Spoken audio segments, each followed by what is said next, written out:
Imagine creating something awesome that nobody notices. That's this web novel: one view, one lonely reader, and zero hype. The main character is hooked on a web novel with more episodes than The Simpsons. Seriously, who keeps up with over 3,000 chapters? He's the only fan, obsessing for a decade. It took him 10 entire years to finish reading it, but little did our hero know, finishing that last chapter would change his life forever. Like forgetting to save your game and the power goes out.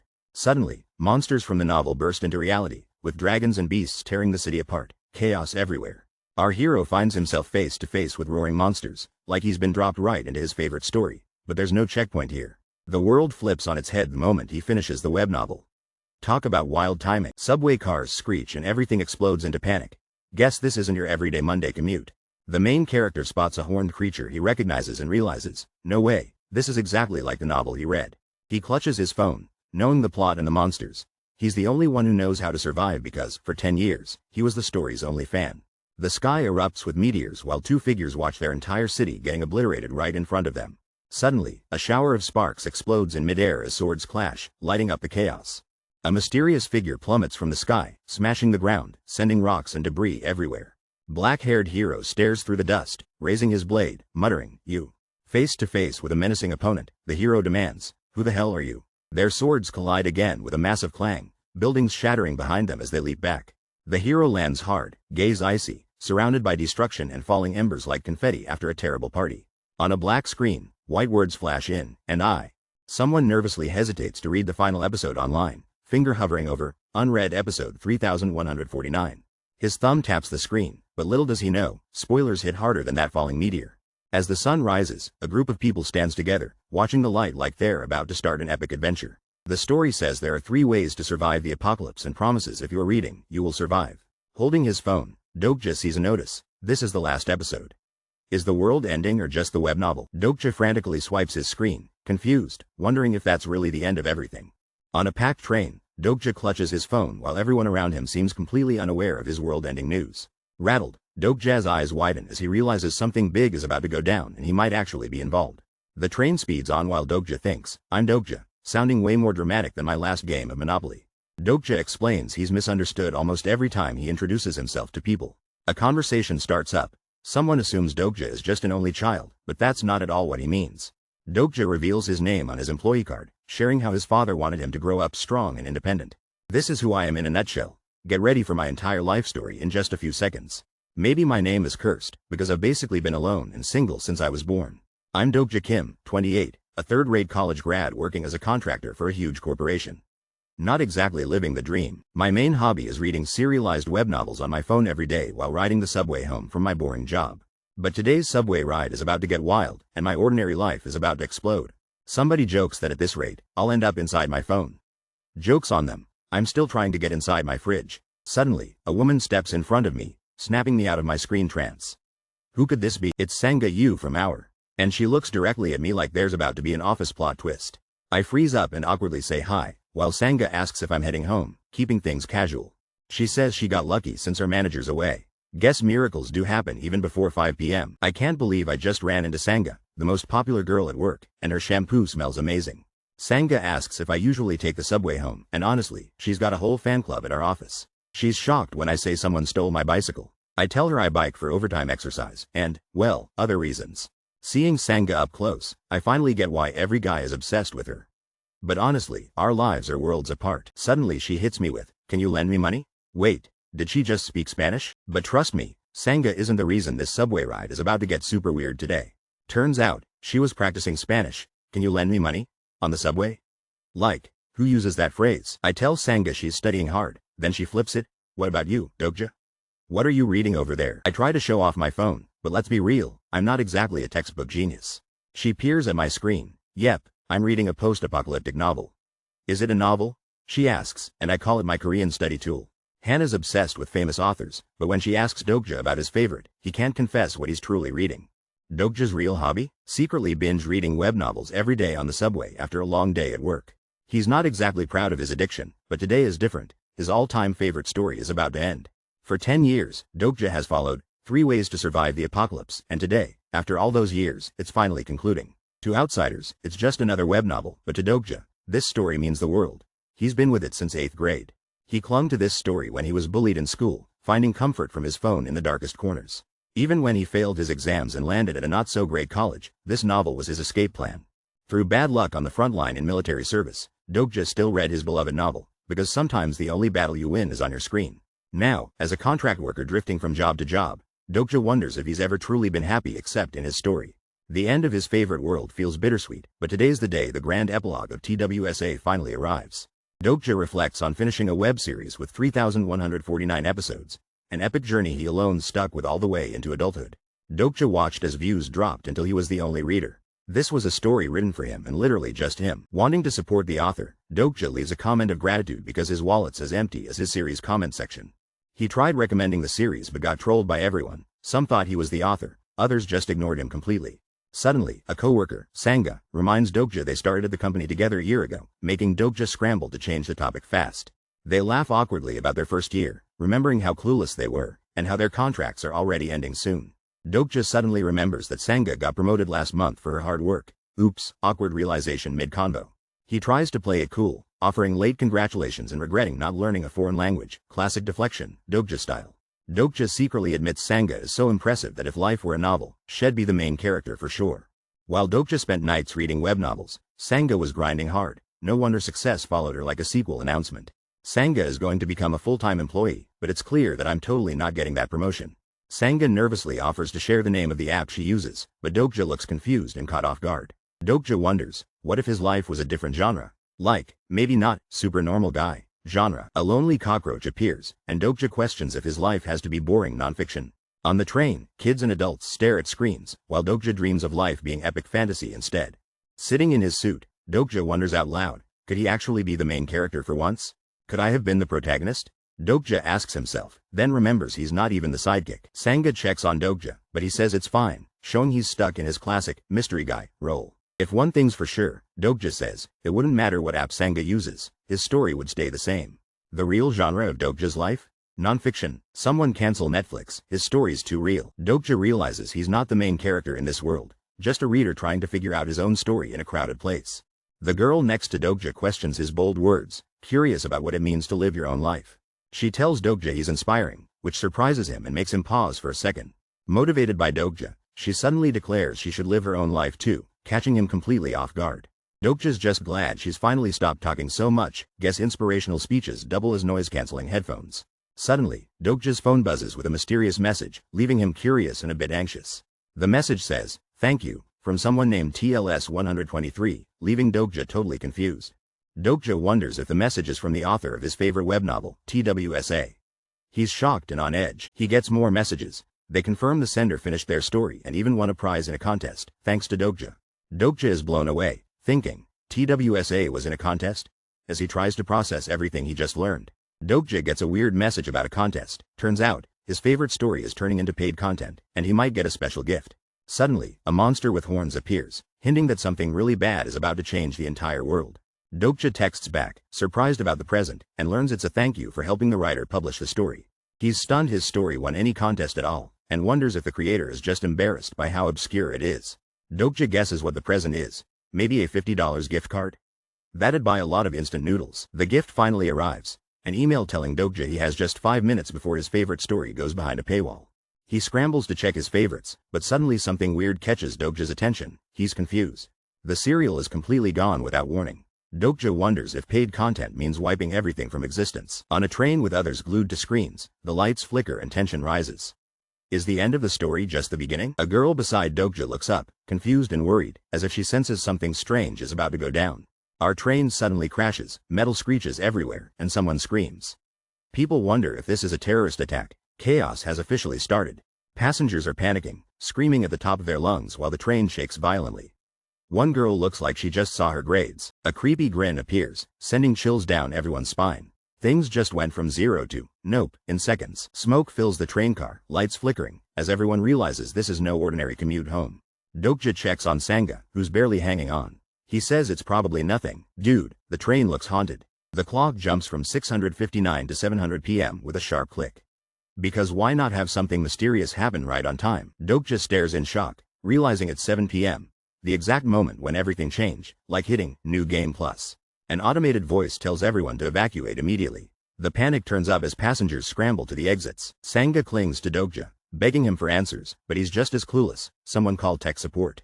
Suddenly, a blinding flash of light explodes in the train. Whatever is happening, it's about to level up fast. Suddenly, the free service of the planetary system ends and everyone in the subway looks terrified as a new scenario threatens to begin. At that exact moment, my entire life decided it was time for a genre swap.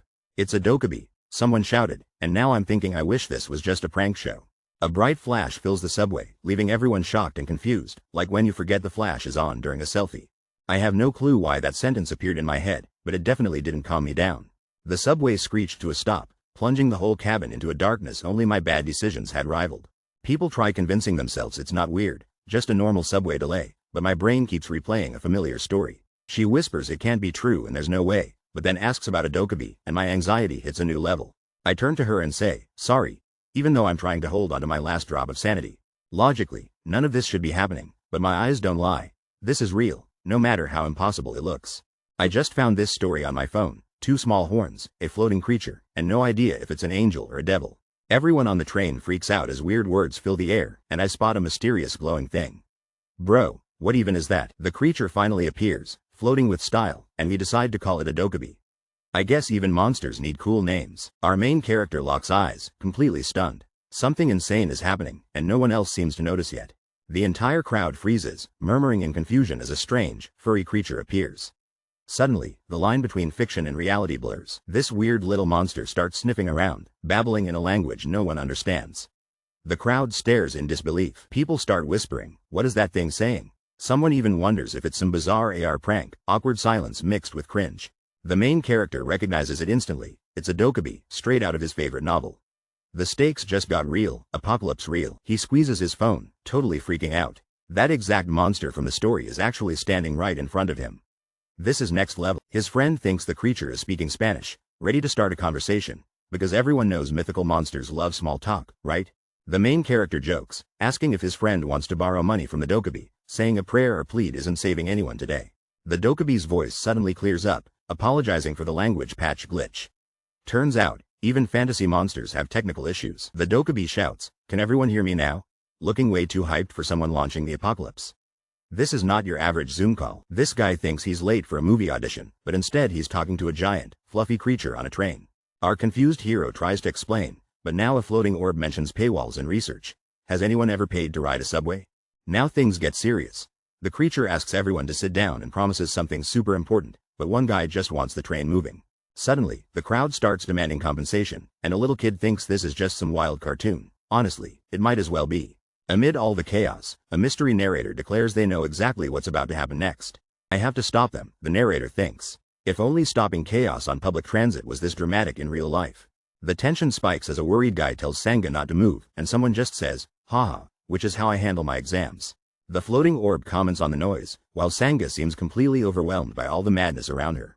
Those glowing red eyes shift. This monster is not happy and tells everyone in the most intense voice ever to be quiet. The train goes silent as a splatter shocks everyone. Our movie audition guy just stands there in disbelief like he missed his cue. Brown boots step on a floor covered in something red. Someone off-screen goes, Tension rises in every heartbeat. 2 people in shock as red liquid splashes everywhere. A whole group suddenly drops in, faces full of panic. The crowd is raining down toward a messy, red-soaked target. Someone flashes a wild smile and says, we're not filming a movie. The chaos ramps up. People are freaking out as the red stuff sprays. Someone yells, this isn't a dream. Reality just went off script. A terrifying red eye stares and declares this isn't a novel or reality as we know it. Talk about a Monday gone wrong, huh? Our main guy sweats, finally realizing this nightmare is real. His disbelief melts away, leaving only raw fear. He watches in horror as the entire floor gets painted red. The stakes just skyrocket. A voice taunts everyone for having cushy lives. 2 bystanders look like they wish they stayed in bed today. A fluffy, evil creature calls everyone privileged, mocking how they got everything for free. Reminds me of my Wi-Fi bill. That fluffball is getting serious now. Nothing is free in life. The crowd looks way more stressed than during finals week. The creature pops up and asks, is it money you want? Instantly raising the stakes for everyone trapped in this cramped space. Mr. Han from the finance team steps up, thinking he can solve everything with a fancy suit and some dollar bills. Behind him, 2 onlookers whisper, confirming that's definitely Mr. Han. He's the kind of guy who brags about his finance job at every office party. Mr. Han, oozing confidence, offers millions like he's buying coffee, promising endless cash if the creature will just let him out. The creature looks amused, asking if Mr. Han's really trying to bribe him with plain old paper, and Han just nods desperately. Mr. Han grins and waves a wad of cash, preaching that money is the solution to everything, like a motivational speaker with no Wi-Fi. Suddenly, the creature snaps, setting off an explosive blast that destroys Mr. Han's riches and leaves him totally panicked. The creature coldly explains that money is worthless here and promises to go full supervillain if anyone tries that stunt again. The debt just keeps growing, and the creature tells everyone it's time to earn money the hard way. No shortcuts, no chit-chat. In a wild twist, portals crackle open, the train rumbles, and constellations start to descend. Looks like everyone's got bigger problems than Mr. Han's bonus. Suddenly, digital screens appear in front of everyone, and a guy shouts, "What is this?" Everyone's freaking out like they just lost Wi-Fi. Our main guy looks at the glowing message, eyes wide. Whatever's happening is about to change everything. The screen reveals, the main scenario has arrived. Nobody knows what's coming, but it's about to get real. The challenge is announced, prove your value. Kill one or more living organisms.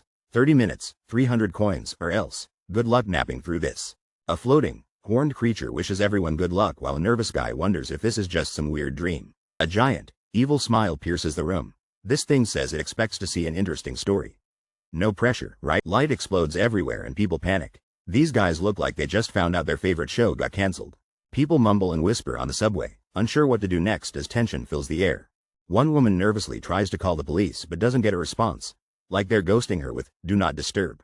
The woman panics, telling her friend the police aren't answering. He tries to calm her down, but nobody knows what's coming next. Sangha, looking shocked, hears that their apocalyptic video game just became their reality, and she's not sure whether to scream or laugh. The subway doors close, and suddenly Sangha and her friend realize, yep, they're now living inside the game. Sangha struggles to accept that this is actually happening, while desperately asking about the rules of their new game. Her friend explains they just need to figure out the rules and follow them to survive. Simple, right? Like Monopoly, but scarier. Suddenly, a weird creature pops up, and Sangha and her friend stare, knowing this game just got a whole lot weirder. The situation is intense. Bodies in the subway, people panicking, and a furry creature appears, definitely not an emotional support animal. Even with chaos everywhere, Sangha grabs onto her friend, both refusing to believe this nightmare is actually real. Passengers bang on the subway doors, desperate to escape. If only someone had brought a Minecraft pickaxe. A phone reveals the terrifying truth. The story, 3 Ways to Survive the Apocalypse, is actually happening right now. Now our main character is laser focused, thinking hard about the only thing that matters: what do I need to do to survive? The scenario drops: kill one or more living organisms or face death, with 30 minutes on the clock and 300 coins up for grabs. People on the subway are panicking, but someone tries to take charge, shouting for everyone to calm down and focus. Take a deep breath and stop what you're doing, the guy in the suit says, trying to keep the tension from exploding. A confident man steps up, asking for attention, promising to take charge like a boss in this insane emergency. The crowd isn't buying it yet, demanding answers, and he flashes a military ID, trying to prove he's legit. He declares he's an active army lieutenant, which suddenly makes everyone pay attention. At least he's got a badge. People start whispering, he's from the military, and suddenly, the whole vibe on the train shifts from panic to curiosity. One guy yells for answers, while another desperately says he's trying to contact the army base and even the president. The lieutenant reveals a new message: there's officially a national emergency alert, so no, it's not just a Monday. I'm just a soldier, he admits, no direct line to the president, but at this rate, he'll need more bars than my Wi-Fi. Something totally unexpected just happened. Lieutenant Hyeon Shung-Lee is here, and everyone's freaking out for their safety. I know Hyeon Shung-Lee by name, but seeing him suddenly appear in real life is a whole different level of wild. Hyeon Shung-Lee, the Steel Blade, was just a side character in a story, but now he's standing right in front of us. It's crazy, he acts exactly like the character from TWSA, but this is real life, not a webtoon. Was Hyeon Shung-Lee even introduced like this in the original story? This feels totally off script. Wait a minute. He was supposed to appear after the first scenario, not now. What is even happening? If only I could read the story again, I know what comes next. Meanwhile, the Prime Minister is announcing a national emergency. Suddenly, someone shouts for Dokja to look. The government has a message for Korea and it's not good news. The news says there are unidentified terrorist attacks all over Seoul in the country, and the government is on full alert. This was in the story too, but now that we're living it, a terrorist attack sounds way less believable than aliens stealing socks. The students are freaking out. Turns out the president's missing and rumors say terrorists are behind it. When someone admits they heard it from a video comment, others hope it's just fake news, but it's not a rumor anymore. Out of nowhere, chaos erupts in the train. Even the students are screaming. This isn't your average commute. Breaking news flashes: the Prime Minister is under attack live on TV. Unidentified terrorists are making moves. The screen glitches with wild energy. Someone's taunting the world, saying, I already told you. They must hate spoilers. Suddenly, a monstrous face appears, yelling, this isn't a prank. This is pure terror. Like the ultimate bad hair day. One guy tells everyone, no, this isn't a game. But if you're good at games, you'll need those skills now. He grabs a suitcase and announces, let's raise the difficulty. This is leveling up, in the worst possible way. A huge timer appears. 2422, and everyone in the train panics. The challenge just got way more real. The timer drops even faster, now at 2319. Someone yells, the time's been reduced. Like they accidentally set it to microwave popcorn. The game just got real. A huge timer pops up and tells everyone they've got 10 minutes to do something crazy. Main scenario alert. The group has to prove their value by killing at least one living thing to win 300 coins, or face death. Twist time. If nobody dies in the first 5 minutes, every living thing in the cabin gets wiped out. That escalated quickly. Panic breaks out. People shout for the army, the police, even a sensible adult, but nobody's got a clue what's happening. A nervous woman clings to the guy in a suit, hoping his fashion sense can save them both. The man in the suit realizes everything's playing out exactly how he remembers, except something still feels off about this deadly scenario. He sees Hyunshung Lee, a major player, but someone even more important still hasn't shown up. Plot twist incoming. The mysterious figure everyone's waiting for is still missing, and it's making things a whole lot sketchier. Just as one guy panics, he remembers the unknown should appear any second. He's sweating harder than when YouTube demonetizes a video. Chaos explodes as screams ring out. There's blood and banging. Someone's been killed, and now everyone's desperate to keep the danger out. Someone reaches for a sparking door, desperate to block something before it's too late, but electricity shoots out everywhere. The guy gets zapped hard by the electric barrier, screaming as everyone watches in shock, totally unable to stop it. A terrified group realizes something's wrong. There's now an invisible wall completely blocking the exit, and they're trapped inside. A message appears above the group announcing, no one may enter or leave the cabin until the scenario is complete. So much for an easy escape. On a mysterious live stream, a talking dog laughs, saying some cabins are already heating up while others haven't even started the chaos yet. The dog snaps its fingers, promising a lil jolt. If these people do nothing in 5 minutes, it's about to get wild. Suddenly, a giant screen flashes on in the cabin, showing a classroom full of unsuspecting students in the middle of their day. One of the passengers recognizes the school scene, shouting, that's Taepong Girls High School. As everyone stares in disbelief, the classroom on the screen erupts in mayhem. Alarms blare, kids panic, desks fly, and chaos breaks loose everywhere. A cold message pops up: you have exceeded the time limit. Whoever's watching is about to learn what happens when you're too slow. The main guy leads his group forward and gets hit with some serious stakes as a mysterious voice announces, proceeding with checkout. Suddenly, chaos breaks out. People are attacked left and right, with desperate screams and panic everywhere. The survivors look on in disbelief, one clutching her jacket. Someone asks, oh my gosh, how could that? Two girls stare, shocked and drenched in sweat, barely understanding what just happened to their classmates. In the chaos, students struggle and gasp for air as things go from bad to worse inside the classroom. Another group watches, absolutely frozen, and probably wishing they just stayed home and played video games today. A girl gasps for breath, exhausted. The mysterious voice returns, announcing the results of this nightmare round. The camera zooms in on Jae Lee, battered but standing. The voice names her as the only survivor, shocking everyone. Alone in the classroom, Jae Lee stands victorious. The text repeats, she's the survivor. Talk about a one-girl show. A twisted grin appears, asking the main guy, fun, right? He's sweating more than me doing YouTube challenges. Chaos erupts as a mysterious blue screen floats above the crowd. People are panicking. Someone shouts, what is this? What the hell is going on? Someone reacts with a sudden flinch. Tension is running high and things are about to get intense on this train ride. A guy in a suit and a girl both look nervous, the girl trembling. Whatever's happening has everyone on edge. The main guy's panicking inside, wondering, why hasn't he appeared yet? Suspense is building and he's not okay with waiting. He stares at his phone, realizing all the events he knows and some he doesn't are happening right now, all at once. He tries to search for TWSA, desperate for answers, but it's been removed. Even he's surprised this unpopular series disappeared. Suddenly, an email pops up for Dokja Kim, offering a file to help, just as TWSA is turning into paid content. He's totally freaking out. The attachment is called 3 Ways to Survive the Apocalypse.txt.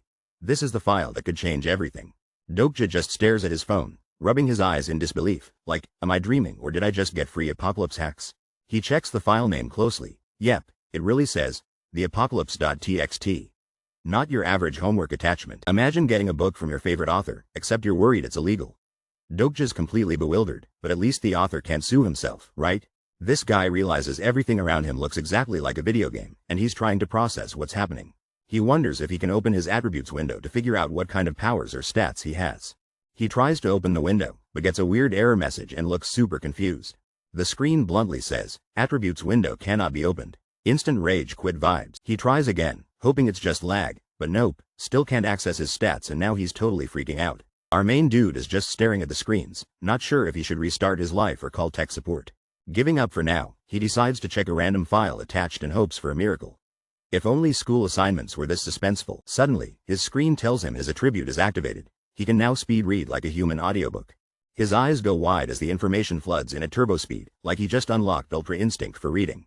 He's shocked. He just read a whole chapter in under a minute. With this skill, he'll finish homework before the Wi-Fi even connects. Dokja's eyes light up as he realizes something important. He finally found the clue, and whispers to himself, bingo. The answer is hidden in the details. Someone's heading towards subway cabin number 3707. Something big is about to happen there. Dokja's heart races as he rushes through the train, but stares in shock. He's standing in front of cabin 3807 instead.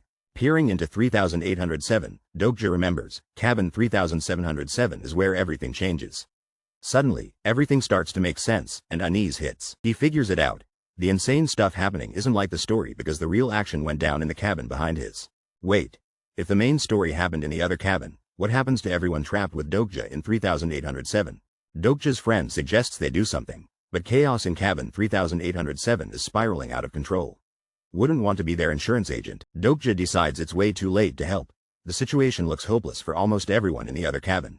Destiny only lets 2 people survive in that cabin, meaning the odds are worse than winning a claw machine at the arcade. Suddenly, someone shouts with total panic, ready to fight for survival.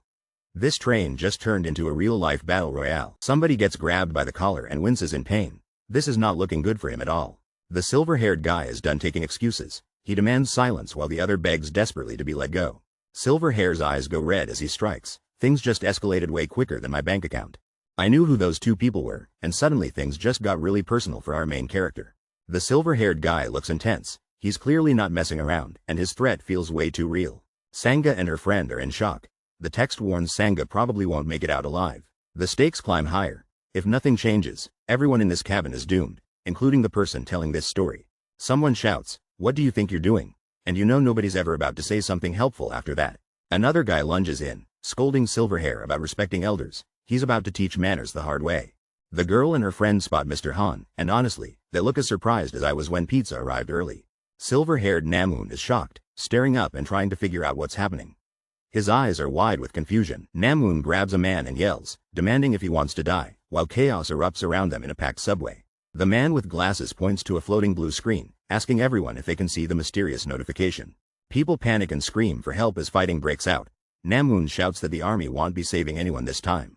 A digital voice announces that someone must die while terrified people beg for mercy, realizing their nightmare has just begun. Namoon, clutching another person, declares in horror that they have to pick the ones who will die to survive. The man in glasses acknowledges everyone's fear, asking how they could act like animals to survive this insane scenario. A worried man admits he'd normally disagree, but wonders what choice they have with the situation so out of control. Namoon, shadowed and menacing, declares it's kill or be killed now, revealing that the world just ended and new rules have started. Namoon Kim dives straight in with savage intensity, quickly becoming the first to accept this brutal new world. He jumped into chaos faster than anyone at a Black Friday sale. Namoon Kim steps up, breaking the tension and yelling at everyone. Are they just going to sit there and do nothing? Chaos explodes as people start fighting, society's rules crumbling all at once. Like Black Friday, but way scarier. Another fighter cringes as blows land everywhere, the fear in the air thicker than grandma's oatmeal. The rules get real. If nobody dies in 5 minutes, everyone is done for. Faces fill with terror as punches and panic fly, nobody's sure who they can trust anymore. Someone remembers a line from a book. Executioners pull the lever together so no one knows who's really responsible. Even now, nobody wants to admit who dealt the fatal blow. The guilt gets lost in the crowd. The main character feels like he's living inside a novel, trapped in a story he already read. While others act, he stands by watching, realizing that changing the story could ruin everything he's planning. But is it really fair to just watch someone die and do nothing? Someone grips their phone tightly, struggling with a life-changing decision. How far would you go just to survive? Suddenly, Sanga drags her friend through the chaos, shouting, they're going to kill her. The stakes just skyrocket. The guy tries to stop Sanga, warning her if she rushes in, she'll just get killed too. But she's determined to help. The tension rises as Sanga looks at her friend, refusing to back down. She's not letting fear win today. Amid the crisis, Sanga shines with courage and determination. Turns out, some people just glow when things get wild. Like the world's worst superhero audition. But the reality hits. Sanga can't change fate, because she's not the main character in this twisted story. The guy tells Sanga to stay put, promising never to bother her again if she listens this time. He's desperate for her safety. As he steps away, he takes a deep breath, bracing himself for what comes next. Sangha looks on with worry. He's sweating, realizing this is the wrong time to get involved. None of this fits into the plan he made. Sangha calls out, "Dokja?" She's confused and scared. The real reason he waited wasn't fear, it was something deeper. The main character keeps his eyes down, hinting he doesn't agree with the chaos around him, but he's definitely plotting something. He waits patiently on the subway, holding back, focused, and ready for a very specific opportunity. Suddenly, the subway erupts into pure pandemonium, people flying and chaos everywhere. He locks his eyes forward. This is his cue, dashing into the madness at full speed. Talk about seizing the moment. Chaos continues to explode around him while people scramble, but he's got a plan and zero hesitation. A scenario screen flashes. The main mission is to prove your value by killing a living organism. Time's ticking and the stakes are life or death. Only 7 minutes left. That's less time than it takes me to figure out what to watch on Netflix. Doors blast off their hinges, smoke and light flooding the train, turning a subway commute into an action movie. A guy in green loses it, screaming at our main character for suddenly pushing him. Like, this is not your average rush hour. Our protagonist admits pushing Namwoon Kim wasn't just to save someone, it was all about a much bigger strategy. The guy in the suit is searching frantically as chaos breaks out, looking for something super important on this train. His eyes go wide. He spots something through the smoke, like he's just found a golden ticket. A messy-haired kid steps forward, proud and excited, shouting, "Found it!" While everyone around is in total panic mode, suddenly, the kid freezes as the guy in the suit grabs his shoulder, staring him down with intense eyes. The suit guy says, "Excuse me," but it does not sound polite. He means business, and time is ticking. The suit guy quickly hands the kid a mysterious object, telling him to hold it tight, like it's their only hope.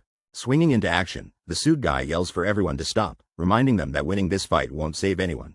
Shocked faces everywhere. People panting, realizing this situation is way out of control, probably regretting skipping leg day. Our hero stands tall, ready to take on anything, even if his suit budget is about to get wrecked. With a quiet smirk, he notes to himself, "Good. I have their attention. Time to show these troublemakers what's up." The guy in the suit throws out a wild idea. What if they kill the old lady? That might help them survive longer. Instantly, everyone looks tense. Another guy asks, what would really happen if they do that? The reality hits. If the rule is true, everyone has to kill somebody. Who will be next on their list? Suddenly, the silver-haired guy laughs, acting like he's got everything figured out. He grins like a villain, boasting that he'll take out anyone weaker next. Namwoon Kim is not someone you want beside you. The main guy just smirks, totally unfazed. He knew exactly how Namwoon Kim would react. Why risk their lives doing something this crazy? Is there a way to win without actually killing anyone? The wild-haired guy snaps. Wait, the mission never said they have to kill a human. The suit guy reveals a giant cockroach, saying the requirement was only to kill a living organism. Genius move. Everyone's in shock as he prepares to save lives on the subway with a single bug. Who knew pest control could be this epic? I found a box full of giant insects and freaked out, because who wouldn't panic seeing bugs this huge?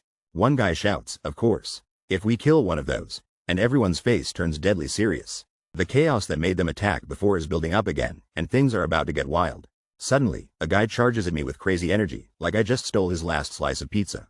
For some strange reason, my heart is pounding with excitement right in the middle of this disaster. I notice I am actually smiling. Why am I grinning when everyone's losing their minds? The scene gets creepy. Hands and eyes surround me, making me wonder if I've always been a little off. Someone crushes an insect in their fist, and it gets messy fast. This is not how you make bug juice. I dodge a wild swing, and chaos erupts as more bugs escape. People are screaming, "That crazy." While we scramble, a digital message pops up: "First kill mission accomplished. You'll receive 100 coins as a bonus." This is more intense than Minecraft. The train is chaos. People are yelling, there's panic everywhere, and someone yells out they found something important. The main guy is sweating and out of breath, looking like he's counting down to something huge.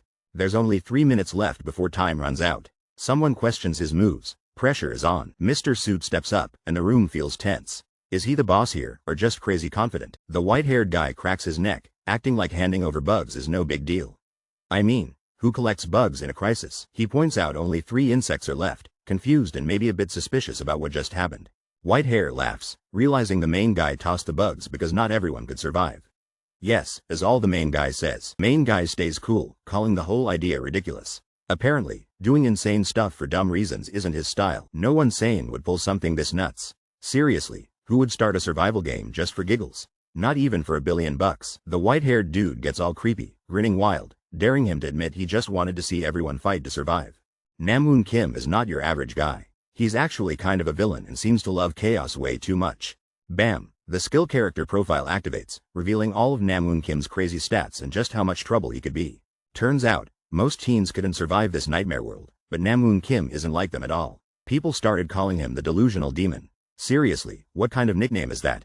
He probably has it on a business card. He's been waiting for the apocalypse like someone waiting for concert tickets, and wow, he's adapting faster than anyone else here. Right now, Namwoon Kim is smiling like a maniac and straight up asking, "Team up with me."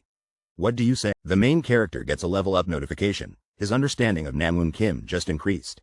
This villain wants to be allies? The main mission hits. Prove your value by killing something. There's even a reward, but failure? Yeah, that's game over. There's only 2 minutes and 59 seconds left on the clock.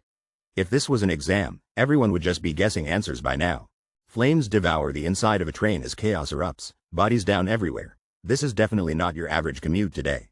The camera zooms in on a number plate 3707. Remember this, because it's about to become super important. A boot stomps forward through the fire and blood. Someone is taking charge like a boss, not your regular subway hero. A mysterious figure stands tall amid scorching heat and wreckage, ready to take action while everyone else is down. Someone yells from behind the doors, panicked. Where did it go? It was right here. Move, I'm going to catch it. A determined guy scowls at two crawling survivors and growls, "Sorry. I work alone." Classic lone wolf vibes right here. Two new characters lock eyes, tension thick. One's sweating and nervous, the other's icy cool. This is about to get interesting. Well, that's a bummer, one mutters. He thinks if he teamed up with Kim, he'd have survival unlocked. If only life had cheat codes. This reader already knows everything about Kim and, after meeting him, says, "Get out of my way. I've got unfinished business." With a savage glare, Silverhair sneers, "I can't let the bug I caught escape." Dude guards his catch harder than I guard my last slice of pizza. With a swift motion, I grab Namwoon Kim's wrist before he can do anything reckless. This is about to get wild. Namwoon Kim looks back, totally shocked, while I stand my ground. It's tense in here. Someone must have left the dramatic music on. Namwoon Kim turns to me with a sarcastic grin. "What? You trying to act like a hero now, or do you have a split personality?" I fire back at Namwoon Kim. "Geez, you know-it-alls are all the same," while thinking I always hated his character in TWSA. "People like you make me sick," Namwoon Kim snaps, yanking his arm away. Ding ding. My affinity is plummeting faster than my grades in math class. Namwoon Kim gets right in my face, aura glowing. He says, "I said," and I can tell he's about to snap harder than my grandma's old flip phone. With insane power, Namwoon Kim unleashes a purple energy blast, shouting, "Move." Did someone replace his morning coffee with rocket fuel? We clash, and Namwoon Kim actually looks impressed. "Look at you, you're not half bad," he says. I knew he'd try it, predictable, like the plot twist in every soap opera. How about this? Namwoon Kim attacks again, purple energy slashing through the air. I dodge, but that move came out of nowhere. My eyes widen. That's the skill of the edgelord attribute. Of course Namwoon Kim would flex with the most dramatic move possible. Namwoon Kim unleashes his Grimdark Awakening skill, shrouded in purple energy, instantly overwhelming his shocked opponent. Dark energy slams into the ground as Namwoon Kim attacks, forcing his enemy to scramble and barely keep up with the assault. Namwoon Kim laughs maniacally, realizing his insane new power, and wildly flexes his glowing hand as energy crackles. The narrator points out that the protagonist probably recruited Namwoon Kim for his strength, even if he acts like a complete psycho. Suddenly, a message pops up: your understanding of Namwoon Kim has increased. Maybe next is understanding why he never does his homework. The protagonist, battered and determined, considers using an unknown secret move to turn this fight around. Another notification appears. You've unlocked level 1 of your personal skill, Omniscient Reader's Viewpoint. Don't worry, it doesn't help with pop quizzes. The protagonist stares up at the new ability notification, confused, and quietly mutters, "Huh," as if the pop-up glitched. He struggles to process it. Omniscient Reader's Viewpoint? What exactly is that? Join the club, dude. Meanwhile, chaos erupts in the train. Someone's yelling about where all the insects went. No bug spray can fix this mess. The train erupts into chaos, with passengers looking terrified and yelling, "What's going on?" The white-haired guy unleashes a glowing purple punch on his enemy, sending shockwaves in every direction.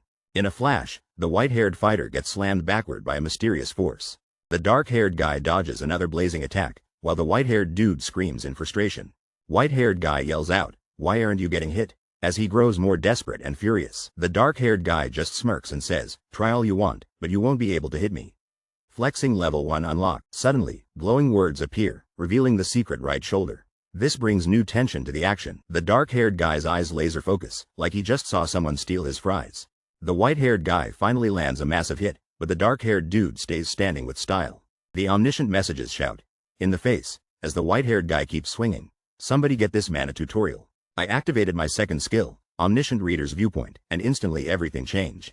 A fist came flying toward my face, but I could feel what was coming next, almost like slow motion. Suddenly, I knew exactly what he planned, like reading every thought in his mind. The white-haired attacker started yelling, purple energy crackling, calling me a slimy little jerk. Guess he's not a fan. All I could do was dodge his attacks. Retaliation was impossible. I just needed to survive a little longer. 2 minutes left, kid, he taunted. A timer appeared. Honestly, this feels like a gym class but with more blood. In that moment, I saw an old lady crawling away. If she died, Namwoon would win and clear the scenario. Whatever happened, I couldn't let someone like Namwoon survive to the next scenario. Not a chance. Namwoon grinned and pulled a knife, laughing that he knew what I would do. Great, now he's a psychic too. Suddenly, blue energy flashed. Knife fighting LV1 appeared. My heart pounded, but hey, at least I finally leveled up. 2 guys in sharp suits go head to head with insane powers. One's got a purple energy slash, but our hero dodges with someone on his back. The black-haired guy is in agony. His skin feels like it's burning.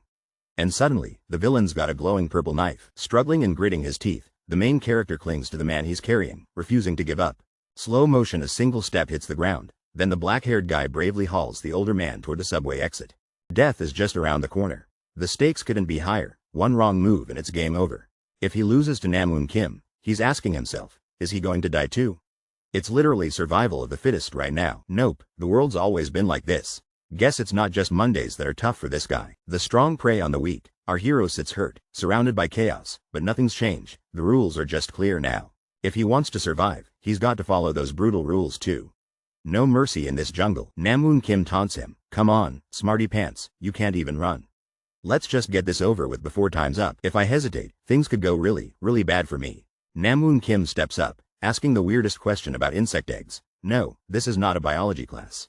Our main guy holds up an insect egg with determination, ready to answer the question. The stakes are set. If he messes up now, he's not walking away, literally. Namwoon looks confused, trying to figure out how he was supposed to know weird stuff about eggs.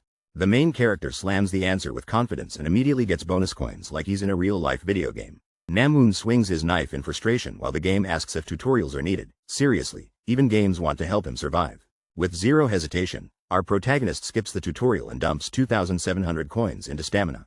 Level up, baby. Namwoon's attack bounces right off, clinking like someone trying to use a plastic fork on a steel door. Namwoon is left confused and frustrated, realizing maybe he should have bought the extended warranty on his knife. Silver-haired guy stumbles and shouts random grasshopper facts while chaos explodes around him. Who knew bug trivia could be so dramatic? The dark-haired main character confidently tells the opponent, I am not the one who's going to die. You are. Chills. An intense countdown timer appears. Only 57 seconds left on the clock. Tension ramps up like the final seconds in a Mr. Beast challenge. Silver-haired guy grins nervously, sweat dripping down his face. Maybe he realized bug facts aren't helping him win this round. Silver-haired guy attacks, screaming for the other to just go down already. But seriously, does he think this is whack-a-mole? He's hit with a powerful counter, and the main character looks totally unfazed. Someone's definitely been practicing their poker face. The countdown races to 0, 4 seconds, 2 seconds, and then, time's up. The system declares checkout is happening right now. Screams erupt in the darkness. No. As someone faces the consequence of running out of time. No refunds here. The scenario ends, and the results are in. 5 survivors left in train cabin 3807. Looks like the elimination round is over. A mysterious figure observes and whispers, now this is fascinating. If only they had popcorn for this one. The glowing dog bursts into the room and shouts, what in the world happened in here? The mysterious energy rattles the train and the dog can't believe the chaos after just 1 minute away. 5 bloodied survivors stand tense among the wreckage, like the world's worst escape room winners. The scenario ends. Only 5 people made it out of the deadly train challenge alive. Hyeon Chung Lee and Sanga Yu are revealed as survivors, both looking determined and exhausted. Gilyong Lee and Myung-Oh Han survived too, beaten up but ready for whatever's next. But not everyone's lucky. Kamwoon Kim's bloodstained tag shows he didn't make it. Dokja Kim stands strong, his name flashing above, a true MVP of this survival game. Someone cries for help as metal chopsticks clatter to the ground, tension spiking again. A desperate man begs, please help me. People's lives are important. But hey, even superheroes need a lunch break sometimes. The white-haired guy screams that the old world is gone, but now there are new rules and he's clearly not thrilled about it. Suddenly, he grabs on, begging for his life. I don't want to die. But this train's got no mercy on board. The main character stands strong and cold while chaos bursts around him. Those hands gripping him, not holding on for long. Blood spatters on his face as he says, I am just like you, proving sometimes you do become your enemy. The main character reflects. He could have saved those people, and yeah, there's guilt. But hey, it's not like he'll win Employee of the Month. Calmly wiping his face, the hero wonders, why isn't he freaking out? Feels more like a reader, less like a survivor. A victory notification pops up: 124 kills, mostly grasshopper eggs. Guess who's not getting invited to any insect parties? Checking for stains, he realizes he's clean. The system even halved his coins for 2 easy kills, 6,200 coins awarded anyway. With another ding, 3,500 more coins land in his balance. But what's that noise in the bloody train car? Suddenly, the train screeches and dings flood in. He's unlocked the Decimator title. Hey, maybe there's a loyalty program in this apocalypse. The businesswoman and her friend stumble through a shaking train, covered in marks, as chaos erupts all around them. The man realizes their world is gone and something new, terrifying, is being born. He wonders about his own place in it all. Suddenly, massive snake creatures burst through the glowing sunset, roaring and destroying everything in their path. The woman and her friend stare out the window, completely shocked, as they witness monsters they've never seen before. A mysterious voice finds this whole situation fascinating. Guess somebody out there enjoys mayhem. Someone stands firmly among bloodstains, hinting that they're the only one who knows what's really going on. The main guy leads a ragtag group through the battered train, determined to survive while disaster looms. The bridge outside is swarmed by chaos, with cars and a train stuck as destruction approaches from all sides. A colossal dragon creature towers over the bridge, red eyes glaring, leaving everyone with confused and terrified faces. The suited man panics, yelling they should never have stopped. Who knew commuter trains had monster attack on the schedule? The battered survivors face down a monstrous ichthyosaur and discover it's known as a sea serpent from the depths.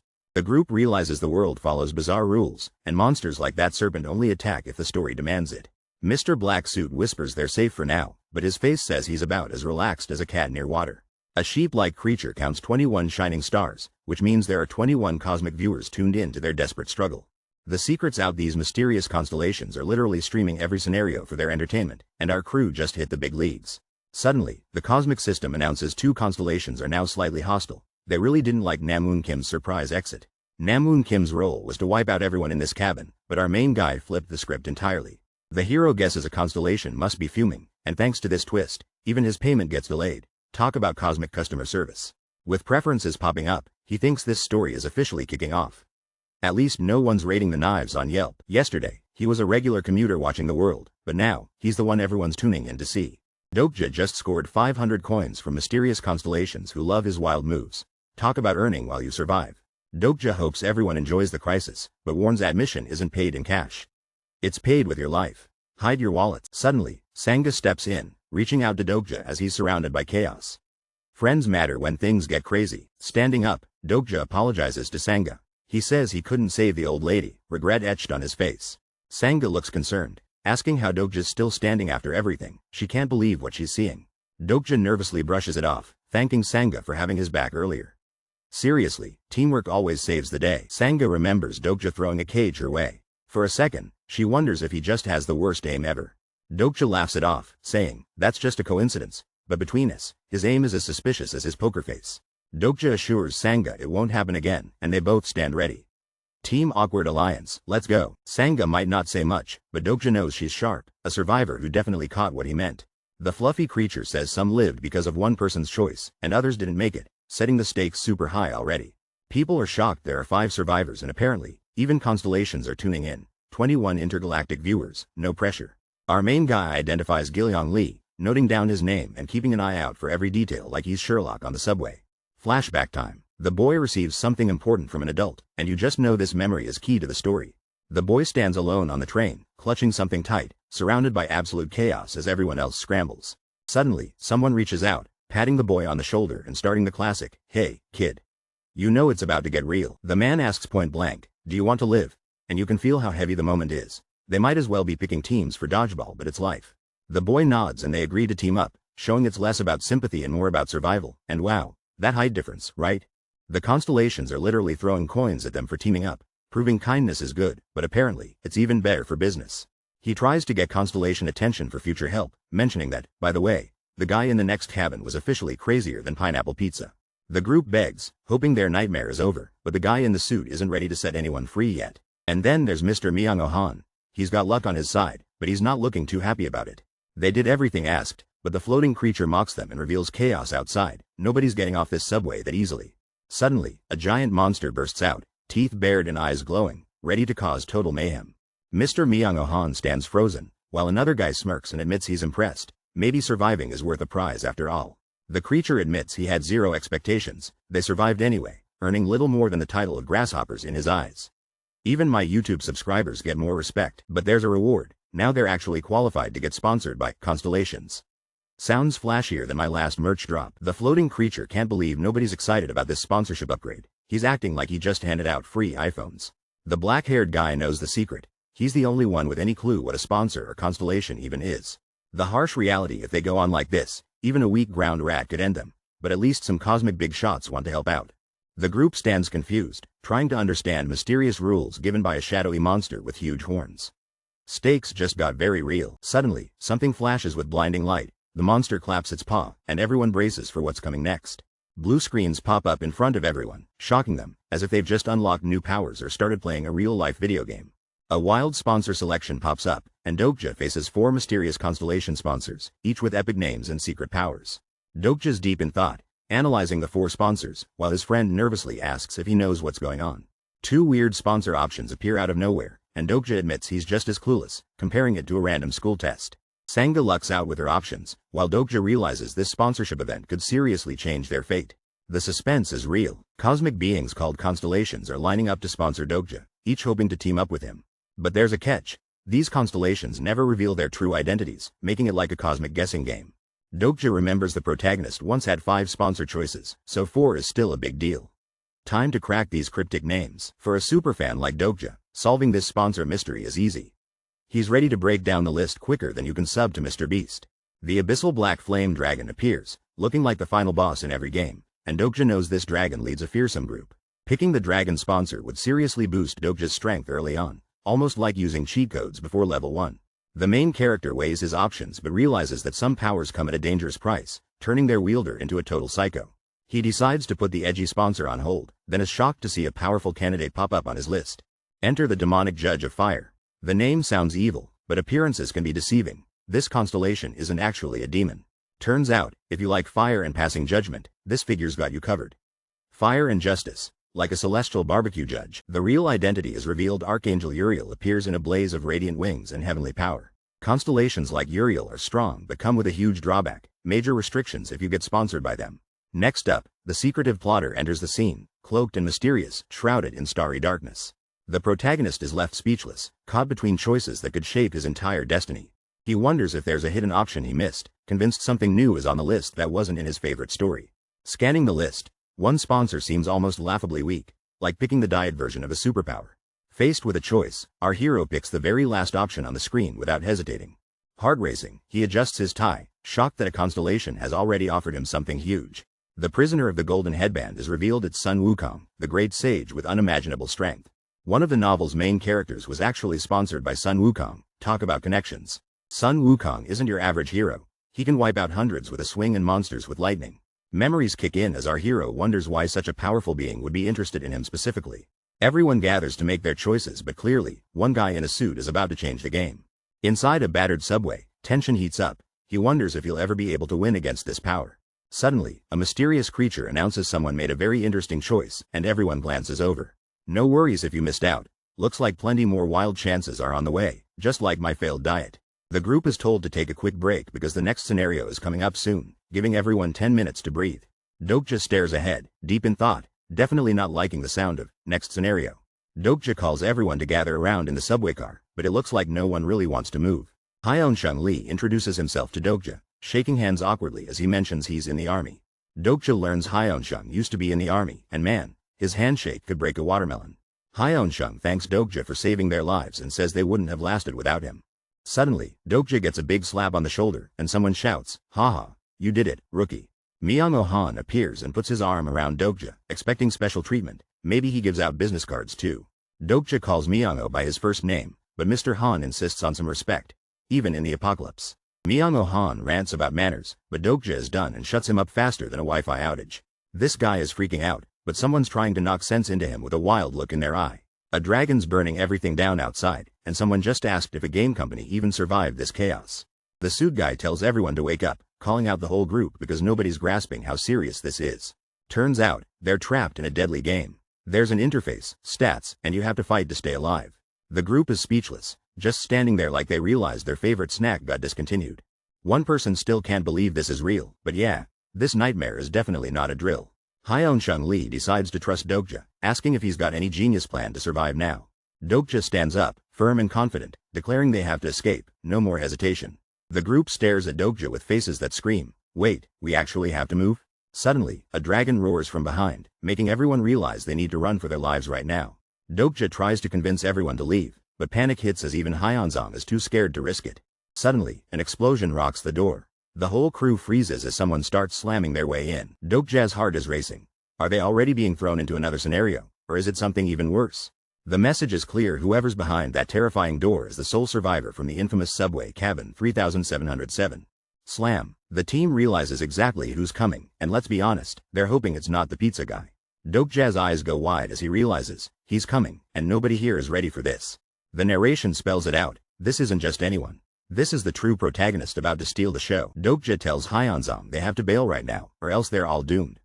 No time to argue. The door bursts open again with a roar. Hyeon-sung warns, if they don't run, they'll be toast before the next round begins.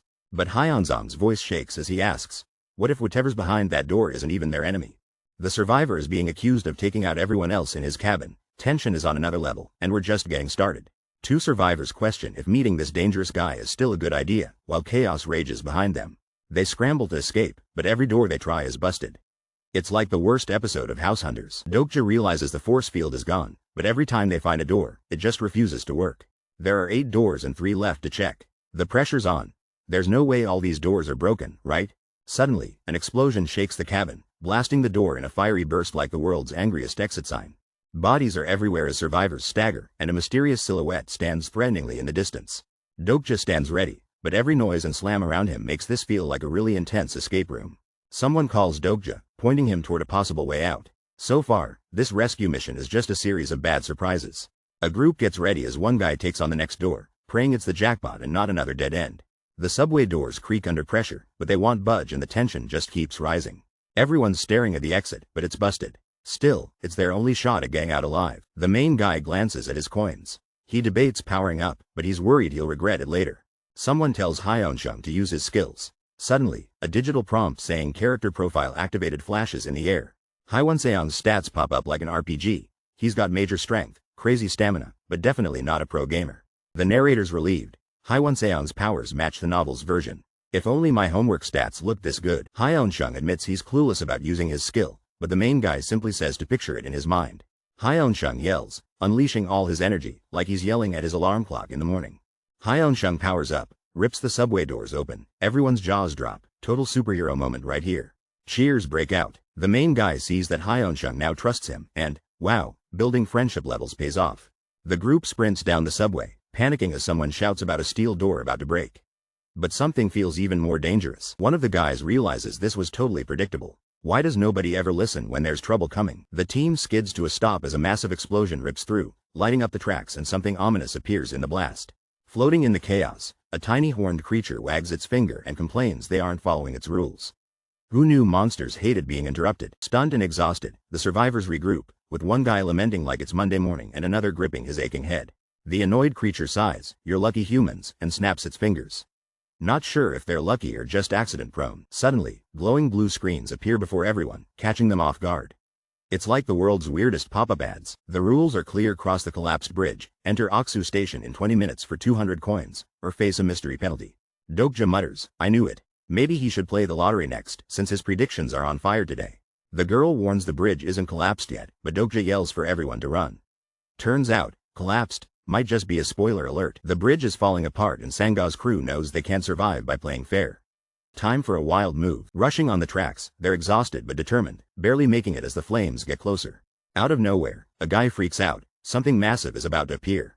A monstrous whirlpool forms, making escape feel like a water park gone horribly wrong. Suddenly, an enormous sea creature bursts from the river, looking way too scary for a selfie. The team realizes it's not just any monster, it's some kind of legendary sea boss, and it isn't here for a swim. With jaws wide open, this beast isn't looking for sushi. He's making the bridge tonight's dinner. The bridge is shaking. If they don't run now, they're auditioning for Falling Off Bridges the series. They know this sea monster is only here to wreck the bridge. With 200 yards left, their only shot is a mad dash. And just when you think it can't get crazier, A grinning red-eyed face reminds us, if survival was easy, it wouldn't be this fun. Things spiral out of control as the guy in the suit realizes something terrifying is about to crash down on him.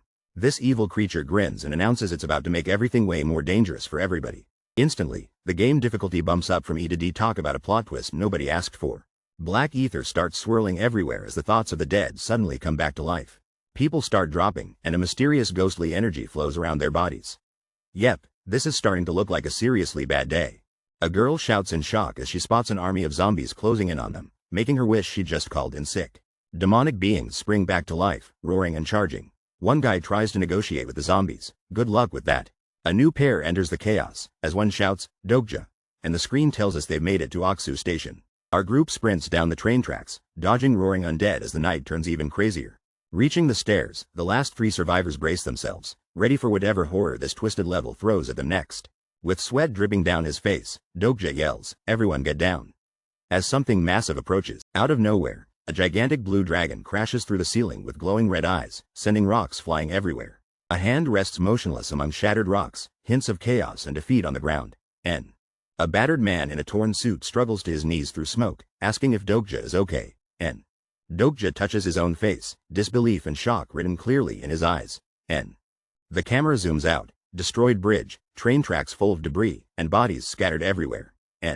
Flames light up the sky while 2 survivors stagger together, a massive black force surges behind them. Dokja thinks about the collapsed bridge, surprised that Myeongo and Sanga actually survived this disaster. Gilyong and Hyeonshung, still in shock, are standing safe, like winning the world's worst lottery. Dokja wonders aloud what happens next, right before a message announces someone's got a constellation's blessing. A blinding red flash splits the scene, charging the air with tension and a sense that everything's about to change. The message appears: the constellation just activated Deus Ex Machina.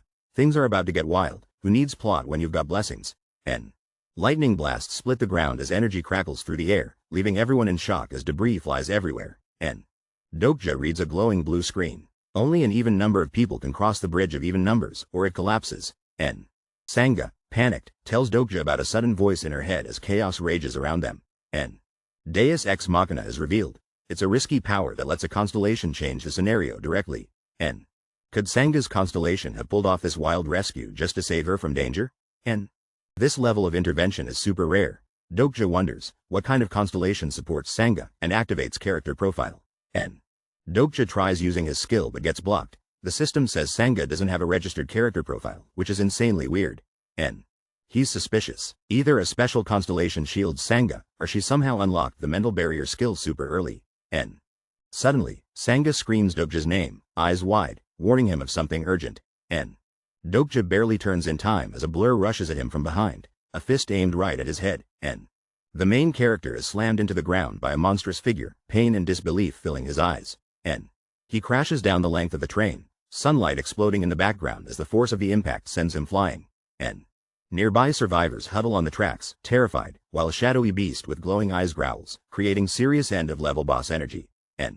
Bloodied and out of breath, the main character decides now isn't the time to overthink things. Yeah, it's definitely time to panic instead. Humanoid demons used to be humans, but now they're like zombies, just way more dangerous if they had muscles before the apocalypse. The monster's name tag reads, Namun Kim, making this personal for our bruised hero. There he is, Namun Kim, part zombie, part demon, 100% not someone you want to see glowing and ticked off at sunset. The main character tries activating his special skill, but it fails. The demon has no consciousness. Guess even mind tricks won't work on zombies. Frustrated, he realizes the skill didn't work and now their only option is crossing the bridge of even numbers with his friends. The worst twist, only an even number can cross safely, but there's 3 of them. Someone has to stay behind and, well, nobody wants that job. Dokja screams for Sanga as chaos erupts, desperately trying to reach her, but something stops him in his tracks. While Dokja shouts, another man suddenly grabs Sanga and runs away under the glowing sunset. Dokja yells to be let go, while the man with glasses shouts urgently, calling out for Dokja multiple times. The man carrying Sanga bolts forward at top speed, streaking across the ground as Dokja shouts after them. Dokja's face fills with shock. He's being abandoned, but galaxy-like messages reward him for his selflessness. Sanga struggles in the other man's arms, shouting, character profile, as the background burns behind them. Dokja tries to check her profile, but a blue screen rejects him. hinting at mysterious powers from the limping trickster. N.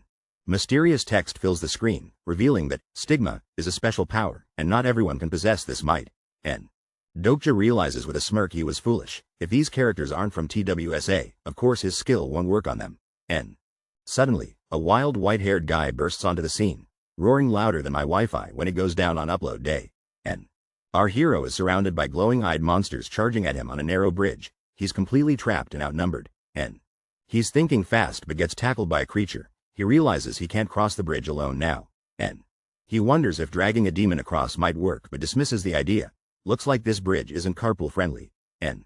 There's only 15 minutes left to survive before the scenario ends, but time is running out. N. A fluffy creature taunts him, asking if anyone wants to bless this struggling contestant, but nobody is volunteering. Tisk tisk, that's just cold. N. His body's about to give out. He's at his limit and every step gets harder. N.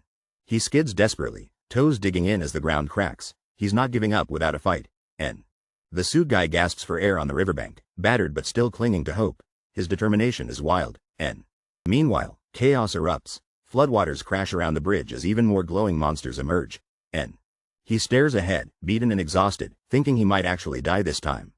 If only he had a single combat skill. N. Our hero stands on the edge, triggering a glowing blue screen like he's unlocking a legendary secret level. N. Suddenly, a giant alert pops up. Personal skill bookmark has just been activated. N. The hero's face twists in confusion. Did he just unlock a cheat code in real life? N. A glowing book unfurls above his head, and he's like, bookmark? Is this some weird library magic? N. Notifications ding left and right, character bookmarks, slots, and a list are loading faster than my mom's Wi-Fi fails. N. The skill reveals names Delusional Demon Namwoon Kim, Steel Blade Hyeonshung Lee, and Classic, an empty slot. N. A white-haired guy roars, I've read 3,000 episodes but never saw this skill. Is the author making up rules as he goes? N. Even so, the hero instantly senses what to do and boldly commands, activate bookmark number 1. N. Power bursts from the bookmark. Namwoon unleashes chaos, yelling, overflowing with power. Die, die, die. The guy needs a chill pill. N. The system confirms bookmark number 1 is active. This new world definitely just got way crazier. N. The main character triggers a new skill even though his understanding is low, only partial skills activate. Time is ticking, but he's not worried. N. Activating Grimdark Awakening level 1. Suddenly, some dude goes full monster mode and lets out a terrifying roar. N. The suit guy dodges an attack with his phantom double. His attacker hits only shadow and gets splattered. N. The green-jacketed attacker can barely move, just whispering, I don't want to die. Talk about the worst day ever. N. The main character gives a sly smile, standing next to a ghostly version of himself. Was this all according to plan? N. The system dings. Understanding of Namwoon Kim increased. Bookmark number 1 deactivated. Looks like we're collecting skills like Pokemon. N. New mission alert. Cross the destroyed bridge into Oksu Station in 20 minutes for 200 coins, or face a mystery penalty. N. The suit guy is exhausted, panting hard with a knife in hand. This survival game is no walk in the park. N. Surrounded by monsters, someone complains, wow, I'm so exhausted. Honestly, I'd be tired too after all that running. N. Another mysterious figure waits in the dark, saying, he's late. But he should be here any moment now. Who's he waiting for? The pizza guy. N. The main character faces off against a swarm of glowing-eyed zombies as a massive explosion lights up the chaos behind him. N. He's surrounded on all sides but is slicing through the undead, their glowing eyes locked in on him with every swing. N. Bodies fall at his feet with a heavy thud, each moment pushing him deeper into danger and darkness as the sky burns orange. N. With a smirk and blood on his shirt, the main character tightens his grip on his weapon, ready for anything next. N. Somewhere nearby, a mysterious voice says, there he is, making it feel like the world just spotted its top player. N. The camera zooms out over the cracked bridge, showing just how impossible this battlefield really is. N. From another angle, more zombies rush as explosions echo, but the main character stands his ground, never backing down. N. He jabs forward, his punch sending another zombie crashing, and for a second his face says, did anyone catch that on camera? N. Close up on his eyes, he's sweating, but not from fear. This guy looks like he just realized he's late for pizza night. N. More zombies flop to the ground, the battle raging on as our hero stomps forward, determined to make it out alive. N. The mysterious man steps forward, sending chills down everyone's spine as the crowd freezes in fear behind him. N. He walks through the destruction like he owns the place, while shocked survivors stare, probably regretting their life choices. N. The Mont's eyes are cold and focused, like he just saw the bill for his last online shopping spree. N. Someone shouts, who the hell are you? But you know that guy's just asking for trouble. N. Our main character panics, realizing he has to face this unstoppable force, and already wants to call his mom. N. He tries to use his special skill, but the game literally says there's too much information and gives him a summary instead. N. The mysterious man grabs our hero by the throat in one move. Yep, forget polite introductions. N. Coughing and gasping for air, the main character tries to break free, but it's not working out for him. N. How are you still alive? He chokes out, realizing this guy is the secret to surviving the apocalypse. N. Junghyuk Yu, the regressor, is here, and he's about to make more chaos than a cat in a laser pointer store. N. Dokja stares intensely, sweat beading down his face. Something epic is definitely about to happen, and he has no idea what. N. Two people confront a glowing barrier, and one calls out Dokja's name, realizing they're stuck just like the last time in the subway. N. Suddenly, a massive structure breaks the surface with a huge splash, looming over them all. Whatever's happening, it just leveled up. N. A shadowy figure lifts Dokja by his collar and demands his name. Talk about aggressive introductions. N. Dokja struggles to breathe as his attacker insists on knowing his name. He thinks, wow, this guy definitely watched too much anime. N. Dokja Kim, he manages, and the response? What a strange name. Can we get a normal NPC for once? N. Dokja gets slammed to the ground with a thud. Who needs enemies when your new friends greet you like this? N. Gasping for air, Dokja admits, you have a strong body, maybe the most awkward compliment to get during a fight. N. Standing on the edge of a shattered railway, Dokja and his attacker exchange words about using special coins, comparing survival strategies. N. Wondering how his opponent is so strong this early, Dokja's told to just answer the questions. I guess side quests really do build character. N. Junghyuk appears, and instantly the tension fills the air. He's lost all his humanity and will do literally anything to win. N. Junghyuk steps on the other guy's foot, demanding respect. The other guy just shrugs and agrees, sarcastically. N. The main character doesn't hold back and throws a punch, sending Junghyuk flying backwards like he's an empty soda can. N. The main guy grabs Junghyuk's hand, smirking, calling him pro gamer Junghyuk Yu, and points out he's younger, so respect goes the other way. N. Junghyuk is caught off guard as the main character grins, flipping the respect script right in his face. N. Suddenly, the system pops up. Junghyuk Yu has officially become cautious of our main guy. That's one way to make an impression. N. Junghyuk asks if the main character knows who he is, but he gets a classic dodgy answer: I work for a game company. N. The main character reveals the truth: Junghyuk was just a fictional character to him before all this insanity started. N. He admits he used to be a huge fan of Junghyuk, but let's be real, his fame was just part of the story. N. He's been through every twist with Junghyuk, cheered, hated, rooted for him, basically a more intense binge watch than even The Simpsons marathon. N. The mysterious man smirks, saying it's been ages since anyone called themselves his fan. N. As the sun sets, coats blow in the wind. One man forgives the other, but warns nothing is actually forgiven. N. Sweat drips down the survivor as he's asked the million-dollar question: how did you survive the subway? N. Our protagonist tries bargaining for his life, but the other guy clearly missed the trust exercise class. N. Eyeing the intimidating stranger, the reader tries to think of any trick to stay alive. After all, more fans is always better, right? N. Suddenly, digital panels appear. He's unlocked a new level of his skill. Huh? Things just got seriously gamer. N. The power activates. Thoughts race: only certain people were supposed to survive, so why is everything out of order? N. He calculates fast. If this guy is a threat, it's game over. Can he access the man's thoughts like a cheat code? N. With the timer ticking down, he begins explaining how he made it out alive, suspense growing by the second. N. The priest-like man looks unimpressed, asking if clearing the scenario by squashing bugs was really the survivor's best strategy. N. I got lucky. Another explosion revealed the kid with insects before anyone else could notice in the chaos. N. The futures change. That explosion and the insects weren't even supposed to happen. I thought it was game over. N. Did I cause this crazy mess? Was it because I started off with an explosion, totally changing what happened before? N. But something's off. This guy is way too chill while everyone else is freaking out. Is he even a newbie? N. Wait, could he be the one who took out Namoon Kim? He's not just a sidekick, this guy is dangerous. N. The dangerous guy tries to play it cool, asking to move on. But the other dude grabs his throat and says, not so fast. N. Suddenly, a mysterious power activates, and golden sparks light up his eye. Everything seems to make sense now. N. Oh snap, it's Junghyuk's sulfur monosulfide grade skill, Eye of the Sage. This skill is way overpowered for checking secrets. N. Eye of the Sage can see your stats, your secrets, basically, everything.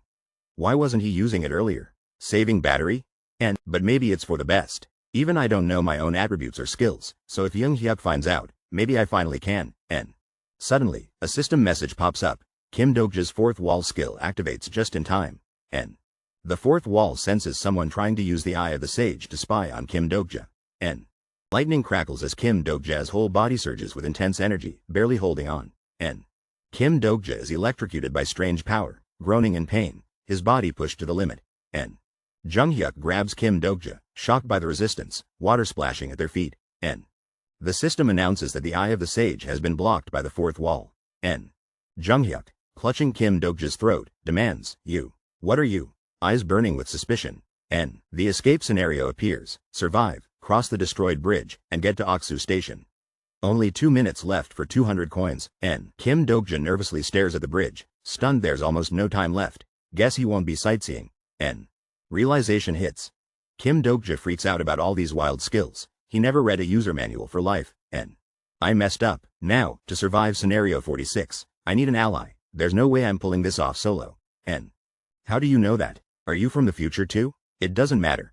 What matters is that I can help you win, N. Wait, he's not a regressor. If he was, I'd know him. So, could he actually be something else? N. Junghyuk, I know a future you don't. If you want to survive, you're going to need me, N. Junghyuk activates his lie detection skill. My words are the truth, and now he knows it's real, N.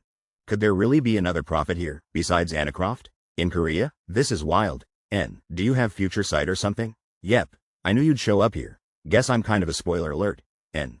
Junghyuk, you have special powers, but even with them, your knowledge of the future isn't perfect, N. Make me your companion and I'll fill in the missing pieces. Imagine having your own personal prophet, N. The Secret? I know his story because I was its only reader. I mean, I should have brought popcorn for this, N. A man fiercely debates if he can trust the prophet, knowing it might help him survive the scenario and fight the mysterious Zarathustra, N. With only seconds left, the main character weighs his odds, realizing what he truly needs is a reliable companion, N. The countdown is on, 40 seconds to go, and his eyes show he means business. Failure isn't an option here, N. Decision made, he declares, I will make you my companion, pulling his new teammate along for a wild ride, N. In classic Mr. Beast fashion, the new guy is yanked so fast his tie might travel back in time, N.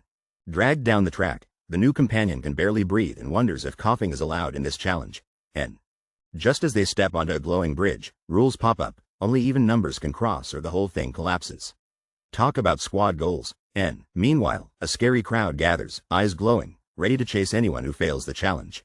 Not your morning commute, N. Both teammates push forward, even as their run feels more like dragging dead weight than forming a dream team, N. Finally safe, the guy in glasses can't believe he survived and mentally checks out, apparently convincing the regressor is harder than binge-watching every Mr. Beast video, N. Our main guy's skill is being deactivated, and he's getting dragged by the collar, but he's trying hard not to panic, yet, N. He reassures himself, thinking he did everything right and convinced Junghyuk super fast. What could possibly go wrong, N. Suddenly, Junghyuk stops him and spins around, landing a punch. Yeah, that didn't go as planned, N. Junghyuk stares him down and demands, if you're a real prophet, predict your own future. Talk about pressure, N. The struggle continues, but suddenly our hero feels uneasy. He's got a gut feeling something terrible is about to happen, N. And boom, an absolutely massive sea monster explodes out of the water. This is the kind of twist you only see in movies, or Mr. Beast challenges, N. The monster's snapping jaws close in, and Junghyuk tells the terrified guy to prophesy, as if being lunch wasn't enough motivation, N. Junghyuk asks, will I be letting go, or not? While that gigantic sea beast is ready to get its dinner, N. Our main character mentally curses Junghyuk for being such a psycho, but he knows Junghyuk better than anyone, N. Junghyuk suddenly tells him, let me tell you a couple of things first. Because apparently, this is a great moment for a TED Talk, N. The defiant guy demands respect, saying he's not anyone's lackey and wants things on equal terms, N. The man in black calmly listens and asks for an answer, totally unfazed by the threats, N. Suddenly, the angry guy gets grabbed by the collar and told to get lost, but he's still trying to act tough, N. Tension rises as a hand forcefully shoves the suit guy back, like someone's getting thrown out of a party, N. The man in black launches the suit guy off the edge. They're battling on top of some kind of ship, N. The suit guy falls, eyes wide, realizing this is way worse than missing the last slice of pizza, N. The man in black smirks at sunset, calling the other guy a prophet. Was this all part of the plan, N. Down below, the suit guy crashes into the water, completely stunned, soaking wet, and in deep trouble, N. And just when he thinks it can't get worse, a giant sea monster bursts from the water, jaws wide open, N. The monster chomps down with a huge splash. Let's hope this isn't how this guy usually makes business deals. N. Failure. The message pops up. You did not clear the scenario. But it's not over until you give up, right? N. Our main guy is falling through a tunnel of water and debris, heading somewhere no one wants to visit. N. He's barely clinging to consciousness, fighting to hold his breath. I can't pass out, he thinks, desperate to survive. N. He crashes into the water with chunks of debris, making a splash bigger than my last attempt at cooking. N. Gasping for air, the man resurfaces. He coughs and retches, struggling but alive, for now. N. Between heavy breaths, he realizes he's inside a giant stomach, thankfully not in pieces. N. He surveys the floating junk and bodies around him, lighting up the nightmarish stomach landscape. N. He forces a smile and says, damn it. Wow, what a sight. Not exactly a 5-star resort. N. Paddling through the nasty water, he keeps moving, because floating here isn't exactly spa day material. N. Dragging himself ashore, he grumbles about companionship tests. Honestly, this is more stressful than group projects. N. This guy never made a real friend. After one big failure, everyone saw him as a lone wolf. Awesome, but totally alone. N. To him, every human is either a minion or an enemy. Talk about trust issues. N. The main character realizes he's being tested, and he's gotta prove he's an equal before getting any respect. N. He checks the message log. Failed the mission, lost coins, gets praise from some cosmic judges, but still floating in monster guts. N. Suddenly, the monster starts shaking and reality kicks in. Apparently, giant monster stomachs secrete acid in 3 minutes. Yikes. And time's almost up, but our guy cracks a smile, disappointed it's ending just when things are getting spicy. N. Lightning crackles everywhere as the tension builds. This is more electric than my last hair-raising roller coaster ride. N. Then the Dokja appears, totally shocked that our hero isn't even nervous, just chilling like he's used to this insanity. N. Our guy isn't worried at all. He's plotting something big. Just you wait, Junghyuk Yu. N. When asked why he's so calm, he just says he's been waiting, and the Dokja's left completely speechless. N.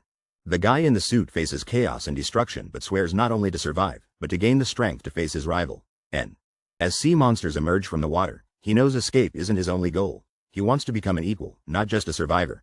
N. He stands tall under a starry sky, determined, declaring he won't just escape, he's going to join the top players as a companion. N. Looking over his shoulder, he senses someone's been waiting for him all along. Talk about pressure. N. A glowing creature confirms the wait, telling him he has to collect coins. Like the weirdest game show ever. N. The suit guy sweats, revealing he has to take coins as a penalty because he failed the scenario. Ouch. Talk about an expensive loss. N. The fluffy creature's shocked. Coins instead of a life? Somebody clearly hasn't played Monopoly with my grandma. N. He pulls up a challenge screen, pointing out that if his life was at stake, it would have said so. Seems like there's room to negotiate. N. The mysterious voice thinks it's hilarious, clearly loving the plot twist. N. The guy kneels on the icy ground as the voice praises his clever deduction and reveals coins can actually buy his way out of failures. N. Suddenly, this monster tells me I need to pay 5,100 coins just to save my neck. Like, am I shopping or surviving? N. I check my balance and, seriously, I've got exactly 5,100 coins. This little guy must think he's running a casino. N. I hit him with, that's too expensive. He fires back, then just go ahead and die. I'm actually cutting you a deal. N. The little monster floats up and says if I don't pay, I can just quit. So, I challenge him, fine, just kill me. N. The fluffy demon looks stunned, like I just asked him for his Wi-Fi password in Starbucks. N. I repeat it, louder this time, I said, kill me. If I'm paying, this monster's gotta earn it. N. He stares back, realizing he can't touch me. Turns out, I'm a crowd favorite right now, like the finale of a talent show. N. I grin, knowing the constellations love this drama. If he wanted me dead, he wouldn't put on a whole show first. N. Monster's losing it. He's mad and demands to know what game I'm playing. Guess he's never read the villain handbook. N. I look up and ask, so, how's your streaming career going? Someone call Twitch, we've got competition in another dimension. N. The little creature whispers, shut off the channel so we can talk, and our hero flashes a confident smile. N. The creature freaks out. How does this guy know its name? Now even the constellation viewers are suspicious. N. We cut to a mysterious, alien landscape with a ruined pole, hinting that something huge is about to happen. N. The creature, now serious, tells the human, all right, let's hear what you have to say. N. With a surprised shout, the creature demands, how does a human know about the star stream? N. Turns out, Starstream is like YouTube for the galaxy. Humans are the actors, constellations are subscribers, and Dokja are the streamers. N. The hero brushes off the question, saying, that's not what's important right now. Priorities, folks. Like finding out who finished the snacks. N. Our hero gets bold. Bihyung, don't you want to be the Dokkaebi king? Don't you want to be the best streamer ever? And he stretches out a hand with determination and says, Dokkaebi Bihyung. And smiling confidently, our hero asks Bihyung for a partnership, promising to make him a legend if he joins the team. And the fluffball stares in shock as he hears the words, the Dokkaebi king. That title says power, danger, and maybe, just maybe, a cool crown. And the mysterious figure confidently asks Dokkaebi Bihyung to enter a contract with him, dropping an offer no one saw coming. And the guy promises, I will make you the Dokkaebi king, throwing the little monster's entire world upside down with just one sentence. And the Dokkaebi's eyes go wild, a creepy grin growing as he struggles to believe what he just heard. This is about to get crazy. And Bihyung bursts out laughing, rolling in the air. You're crazy, you must be out of your mind. Someone get this Dokkaebi a sitcom deal. And the Dokkaebi realizes he should have known something was up when this human said no to every constellation offer in the sponsor selection. And back at the selection screen, the man didn't choose any constellation as a sponsor, catching the Dokkaebi completely off guard. And the Dokkaebi tries to back out. I can't accept your offer. I'm not a constellation, I'm a Dokkaebi. Does anyone else feel like they're in a cosmic HR meeting? And calmly, the man reveals he never wanted sponsorship. It's not your power I'm after, but your channel. Ultimate plot twist, right? And the Dokkaebi is confused. My channel? The man offers to break it down, wondering if the English patch glitched again. Maybe someone hit the wrong subtitles. And this guy straight up walks in and asks for an exclusive contract with the channel, shocking everyone in the room. And a stream contract gets explained. Basically, if you're entertaining enough, you get paid in cosmic coins. Like YouTube sponsorships, but with stars. And turns out, incarnations usually have zero rights in these contracts. Constellations just collect people like Pokemon. And the Dokkaebi gets scary and says, how does a regular human even know about stream contracts? You don't even have a constellation backing you up. And the guy counters, saying that's the exact reason they should make a deal. Why do constellations even join these streaming channels? And star stream viewers fall into two camps: thrill seekers and those hunting for new incarnations to sponsor. Literally like people surfing channels at 3 a.m. And if you want your channel to blow up, you either gotta be super entertaining or have the most interesting guest stars. And the Dokkaebi tries to roast the guy by pointing out his low subscriber count. Bet he's never hit 1 million views in his life. And the Dokkaebi doubts any channel could make both sides happy, like asking if pineapple belongs on pizza. No one agrees. And the Dokkaebi admits most constellation seekers leave after picking someone, but what if an incarnation just rejects everyone? Awkward silence. And the suited guy questions what would happen if someone becomes the best without any constellation backing them, and a horned creature watches curiously. And the horned creature nervously asks if that's the real reason for not choosing a supporting constellation, and our protagonist calmly confirms it. And the guy says the constellations must be panicking, begging to open the channel. The floating creature can barely keep up. And everyone wants to know who challenged the regressor, with wild rumors and theories flying around like it's the finale of a reality show. And the horned creature freaks out, ranting how regular humans can't win against powered-up incarnations. Someone needs a hug, or maybe a nap. And the protagonist promises to prove anything's possible, but only if the horned creature listens and lets him take charge, as if pitching a wild business deal. And the horned creature makes a suspicious face, trying to process the crazy plan. The tension is high, but you know it's thinking, is this guy for real? And the protagonist smirks, sweaty but confident, like he's about to pull off the world's greatest prank on his cosmic competition. And the horned creature suddenly asks for coins, ready to check out like a store clerk, but our guy shuts him down. He didn't fail anything. And confidently, the protagonist gets up, declaring that he fulfilled the condition right on cue, leaving everyone else totally confused. And the little creature with horns commands, open the channel. Something big is about to drop and you know it means business. And a sharp-dressed guy stands on crashing waves, announcing, it's going to start soon. This feels like the ultimate challenge reveal. And the horned creature freaks out as a digital alert pops up. A hidden scenario has arrived. That's gamer panic level over 9,000. And the main guy stares at the glowing blue screen. Turns out the scenario is called Commander Slayer. Now he looks like he just read his homework's due tomorrow. And the mission appears: beat the Sea Commander Ichthyosaur in 10 days. Reward 9,000 coins. Fail? Yeah, it's death. No pressure. And out of nowhere, someone exclaims, oh, dear constellations. Maybe next time, wish for a scenario with less drowning. And horned creature tries to calm everyone, explaining the stream shut down from a server error, not a rage quit, promise. And the creature denies giving special treatment, joking that as a Dokkaebi he'd get exterminated for cheating. Meanwhile, the guy just wants better shopping options. And our guy smugly admits he made the Dokkaebi open the Starstream cash shop, proving once again store managers everywhere live in fear. N. Dokja reveals the shop interface, and the guy instantly asks for directions. Even in epic battles, nobody reads the help menu. N. I searched for Ancient Dragon, and totally shocked the little demon next to me with my super random gaming instincts. N. Turns out the Ancient Dragon's heart is a real thing. And I just blurted the name because, you know, games love dramatic names. N. According to Thysa, some rich guy in Italy owns the heart, and I'm honestly a bit jealous of his loaded sponsor right now. N. I start searching for even crazier items, Archdemon's Eyeball, and White Star Weapon Aura. The mini demon is losing its mind. N. Suddenly, we switch scenes. Someone's asking, so you bought, and everything looks super intense, like I'm in a boss lair. N. 4 bags of mucus and 4 thorns? The voice is confused. Honestly, even I'm questioning my shopping choices. N. But I play it cool and mysterious, holding all these random items and letting them guess what genius plan I have. N. There are no refunds, the little demon warns me.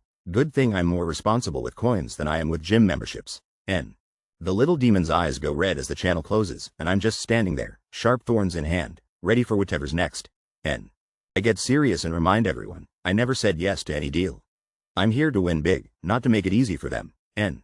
The main character lays out the rules. Deal with the contract negotiations only if he survives this crazy scenario. N. He smirks, ready to take on anything, while someone calls him arrogant for his confidence. This guy's got attitude for days. N. The floating creature gives a sarcastic farewell with, good luck, I guess. Now that's the ultimate encouragement. Thanks, buddy. N. Suddenly, a channel opens in a burst of light. The floating creature wishes him luck, but this is no game show, this is a stomach scenario. N. He wipes away sweat, getting serious. In this place, even wiping your face feels like the hardest challenge. N.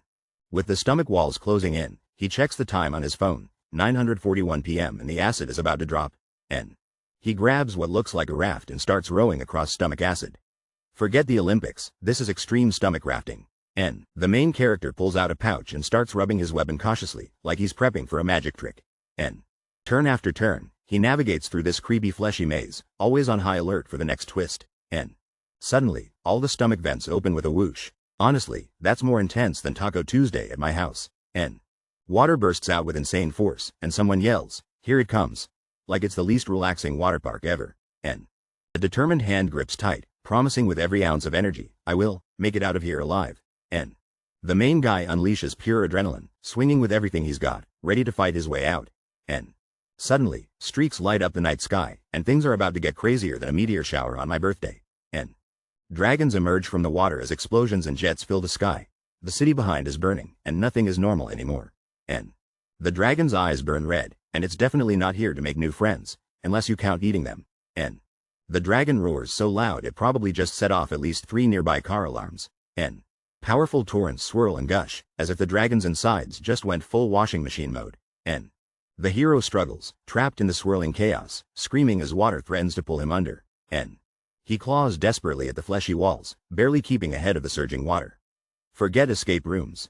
This is Escape Dragon. N. This guy's face is locked in panic mode, sprinting so fast it looks like he's in a rush to avoid homework. N.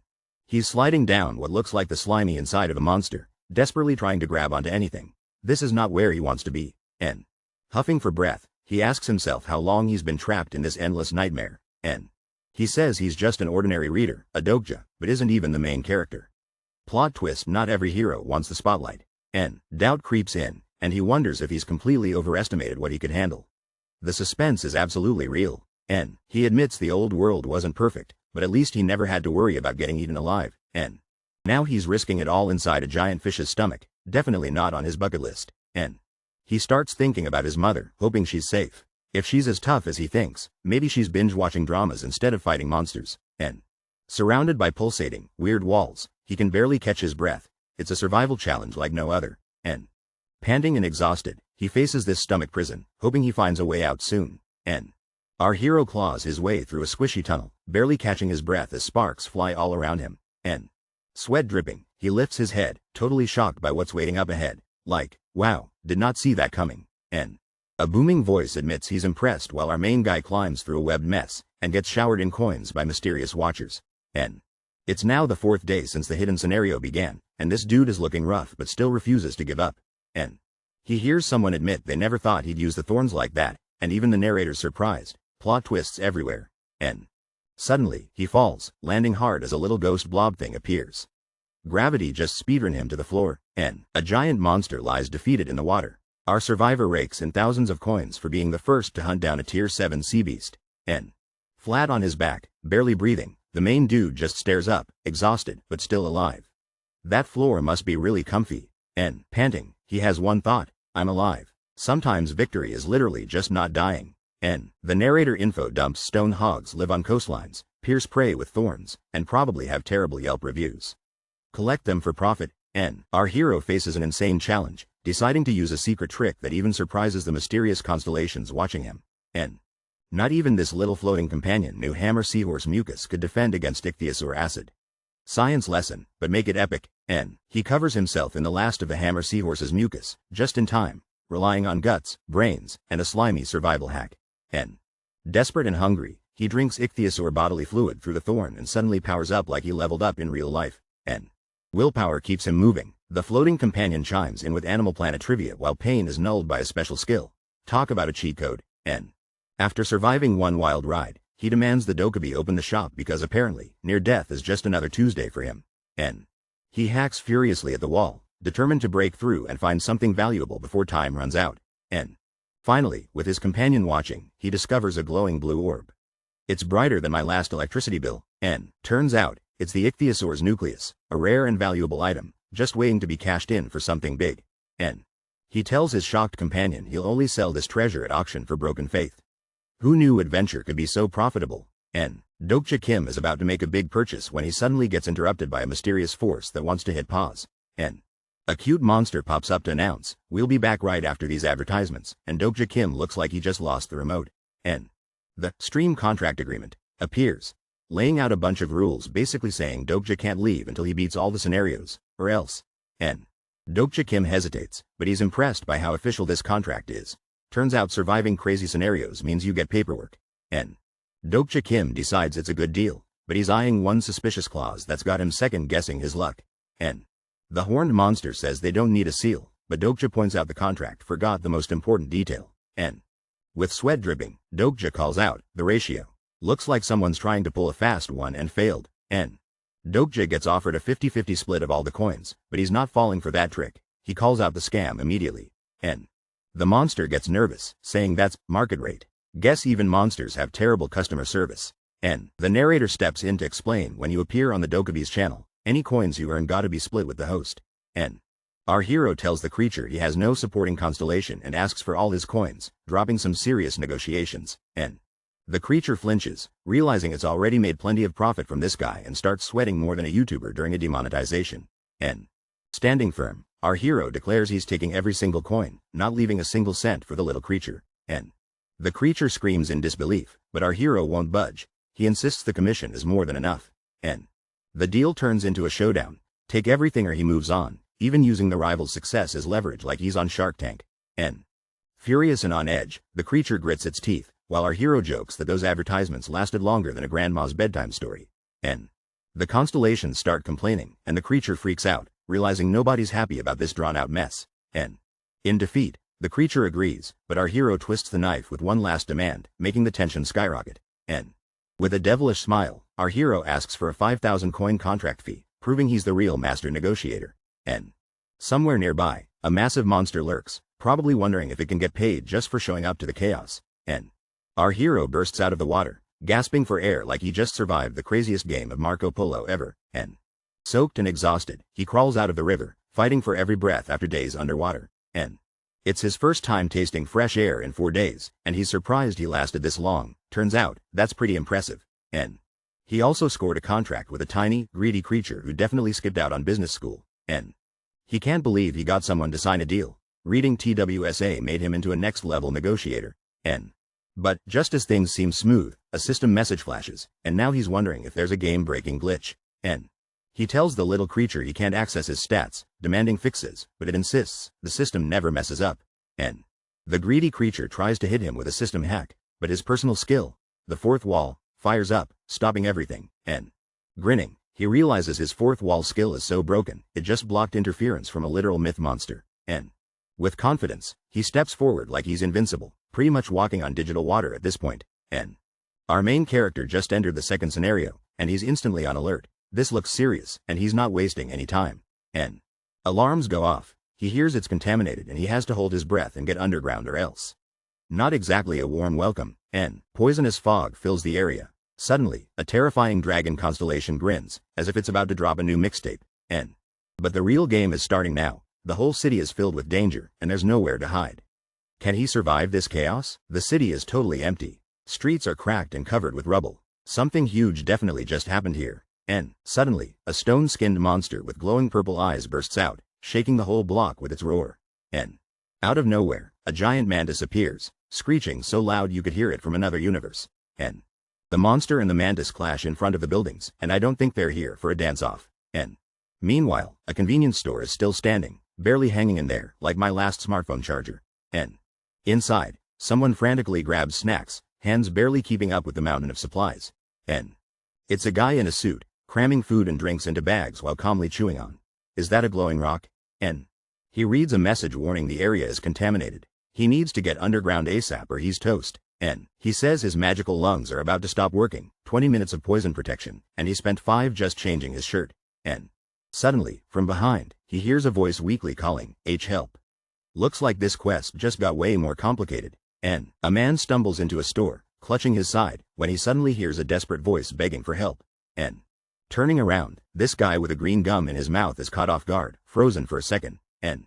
On the floor, a woman in a mask struggles to reach out, making him wonder if she's actually alive. N. She forces out weak words, help me, but it sounds like she's run a marathon without training. N. Suddenly, our hero steps forward, making a split-second decision to help her. N. He dashes out, carrying the woman on his back, holding grocery bags like it's an Olympic sport. N. Racing through the street, he remembers Aksu Station was destroyed, because apparently, being above ground is bad luck today. N. He makes up his mind. Next stop is GMO Station, hoping they find safety underground. N. Bad news. GMO Station is completely sealed off, like my fridge after dieting day 1. N. Gasping, the man looks up, determined, and asks, how about the other side? Refusing to give up hope. N. The black-haired guy bites his snack and quietly says, 4, as if he's plotting something epic. N. He locks eyes with Exit 4 at GMO Station, narrowing his focus like he's about to win $1 million. N. Under a metal shutter, a couple of panicked people begin to count, desperate to close the entrance before things get wild. N. Suddenly, the shutter slams down with a brutal clang, making everyone jump harder than when you check your bank account. N. The crowd freaks out, someone's yelling and flinching, and then the trio spots the black-haired guy approaching. N. The main guy calmly says he has an injured woman, but the people shout back that it's too crowded and to go away. N. While munching, he wonders how it got so packed. Did the story ever go off script this badly in TWSA? N. He grabs the shutter with one hand, cool and collected, like he's opening the world's most dramatic garage door. N. The crowd loses it as the shutter rattles, panic in their faces. Seriously, they look like me when the Wi-Fi cuts out. N. Run, yells one man as the group flees, with our mysterious main guy and the injured woman standing tall at the entrance. N. Dokja Kim bursts into a safety zone, pacifier in mouth, looking ready for anything. No, he's not auditioning for a baby commercial. N. Food supplies sit untouched in the corner, almost like they're waiting for a shopping montage, but this isn't a grocery run. N. Dokja Kim quickly tends to an injured woman, handing her something to neutralize poison. There's no time to waste in this high-stakes game. N. The woman gasps for air while Dokja analyzes the situation, wondering if she even existed in his favorite novel. N. Dokja debates checking her character stats, but immediately someone shouts, over there. That's him. N. Suddenly, a group of people storm into the zone, spotlights blazing. This place just became way less safe. N. Heavy footsteps echo closer. Someone's making an entrance, and it's definitely not for a friendly chat. N. An angry man confronts the group, demanding to know, who the hell are you? Backup stands behind him, looking like a budget superhero team. N. Dokja Kim stares, unsure, as a mysterious message flashes someone important is annoyed by these party crashers. N. Tension rises as Dokja is pressed for his name. He answers calmly, Dokja Kim. Now the real questions begin. N. The angry guy shouts, demanding to know who this mysterious person is. The tension in the room is unreal. N. Someone recognizes a woman from a minor group who wasn't supposed to be there. Oh, did someone mess up? N. The boss realizes his crew acted without permission. Someone's about to get seriously called out. N. Every post-apocalyptic story has those classic, over-the-top villains ready to mess stuff up. N. In a dark alley, a nervous guy chuckles awkwardly. Apparently being named Chialsu isn't that memorable. Sorry, Chialsu. N. Our main character thinks lawless chaos is so cliché, but hey, nothing screams apocalypse like, hand that woman over, and the villain gives this creepy smile and tells the main character to drop his food and leave. Generosity level evil monopoly banker, and the hero realizes these humans are way worse than the usual story clichés. Even cosmic beings are angry at how rude these people are, and new twist, the constellations drop a bounty hunter scenario, but it looks like the target isn't our hero this time, and the main character reveals the real judgment is coming for the bad guys. The constellations are waiting for payback, justice style, and two fighters clash with a thunderous clang. One promises to teach the other never to mess with their crew again, and suddenly, a countdown starts. The lead man threatens the enemy while a screen flashes eliminate the grunts, 5 minutes on the clock, and in the chaos, a girl sits against the wall, hiding her face, away from the fighting and the countdown, and a devastating punch lands right into the villain's face. Let's just say his nose won't forget this moment, and with one wild kick, the main character sends the leader flying. His buddies shout in shock, Chielsu, and the crowd can't believe he's still standing after all those hits. One even wonders if he's powered up by a supporting constellation, and turns out, our hero's stats total 33, while the villains are stuck in the single digits. One grunt can't even stand up, and even with extra help, if your stats are trash, you're done for. Chielsu looks worried as a metal pipe swings his way, and the difference in stats decides the winner. Chielsu's profile pops up, revealing he's just a lucky small fry with some skills. And seriously, he picked the Monarch of the Small Fries constellation? That's like training with a potato for a coach, and Chielsu Bang gets recognized, looking nervous, as our main guy figures out he's not supposed to be alive right now. And why is Chielsu Bang still alive when the story says he should be toast? Plot twists are getting wild here, and the main character stares intensely and claims they're not so different. This is classic evil twin energy, and maybe this rivalry is fate, or maybe someone shuffled the script when nobody was looking, and all chaos breaks loose as fists fly, faces get slammed, and creepy hands reach out like the world's worst carnival game, and I could have saved them, echoes in the darkness, but honestly, hindsight is always 20/20 in horror stories, and a menacing villain asks, be honest, you just wanted to watch them fight, didn't you? This feels way too real for a reality show, and suddenly, the fourth wall shuts down Chielsu Bang's bluff, and things get stabby.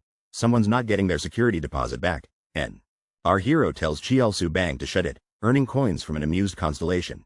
At least someone's having fun with this chaos, and with 2 minutes left on the clock, plans change. Apparently, the constellation cares about coins way more than actual people, and the Monarch of the Small Fries is entertained by the chaos as people are slammed to the ground, only supporting the dumbest incarnations, and one guy begs the main character to let someone go, but our protagonist isn't moved at all by the desperate request, and a woman sits alone, gagged and exhausted, and the thought hits humans really are super weak in this world, and we see chaos erupting as a group turns on someone even weaker. How can weak humans act so cold and cruel?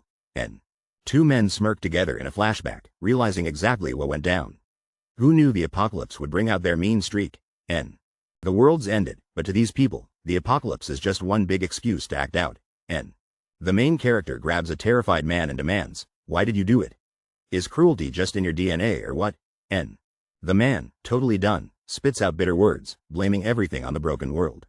The protagonist's face says it all. This isn't about instinct, and even before the world ended, despair was already in the man's eyes, like he was waiting for the apocalypse to catch up, and just like me, the main character thinks, remembering his old life, glued to his phone and isolated from everyone else. Even before TikTok, and with just 10 seconds left, Dokja delivers a crushing blow and says maybe they're not so different after all, and the world as we know it is officially over, and nothing will ever be the same, and Dokja's victory unlocks coins and a bonus from the Monarch of the Small Fries. He must be a real MVP in snack time, and carrying someone on his back, Dokja commands, take me to the others, ready to face whatever comes next, and the map zooms in, GMO Station is their destination, it's time for the next challenge, and Dokja arrives at GMO Station, surprising everyone with his determined presence, and the crowd stirs as the Chieldu group enters. Someone's injured and people rush to help, and in the crowd, someone recognizes Dokja, calling out his name with shock and hope, and relief spreads as a woman shouts, my god, Dokja, Dokja Kim, and everyone is stunned, and Dokja gets swarmed with hugs and relief. Looks like he just won the apocalypse reunion party, and a guy nervously apologizes for leaving someone behind, but the woman tells him it's okay. He had no choice in the chaos, and another character says Jung Hyuk Yu was right and someone survived. Wait, who even is Jung Hyuk Yu? N. They ask for Jung Hyuk Yu's location, but he's not in the subway station right now. Mystery alert. N. We see Jung Hyuk Yu walking away from the station, dramatic coat and all, totally looking like a detective who's too cool to look back. N. The group puts it together. Jung Hyuk Yu left so quickly, the Cheoldu group survived when they normally wouldn't have. N. Turns out Jung Hyuk Yu is a regressor, living his life over and over, now on round 3. He's basically the boss monster here. N. Jung Hyuk Yu leaves with no hesitation to chase his goal, but he's the type who normally covers his tracks. One guy keeps talking to himself. N. The woman suddenly realizes someone's missing from the group. People start shouting, panicking, but not because they saw their grades. N. Feet run across the floor, people grip weapons. It's getting tense as everyone faces off, ready for anything. N. The main guy and woman look surprised and confused as something unexpected happens right in front of them. N. A furious guy in a striped suit points and yells, surrounded by a tense-looking group armed with bats. N.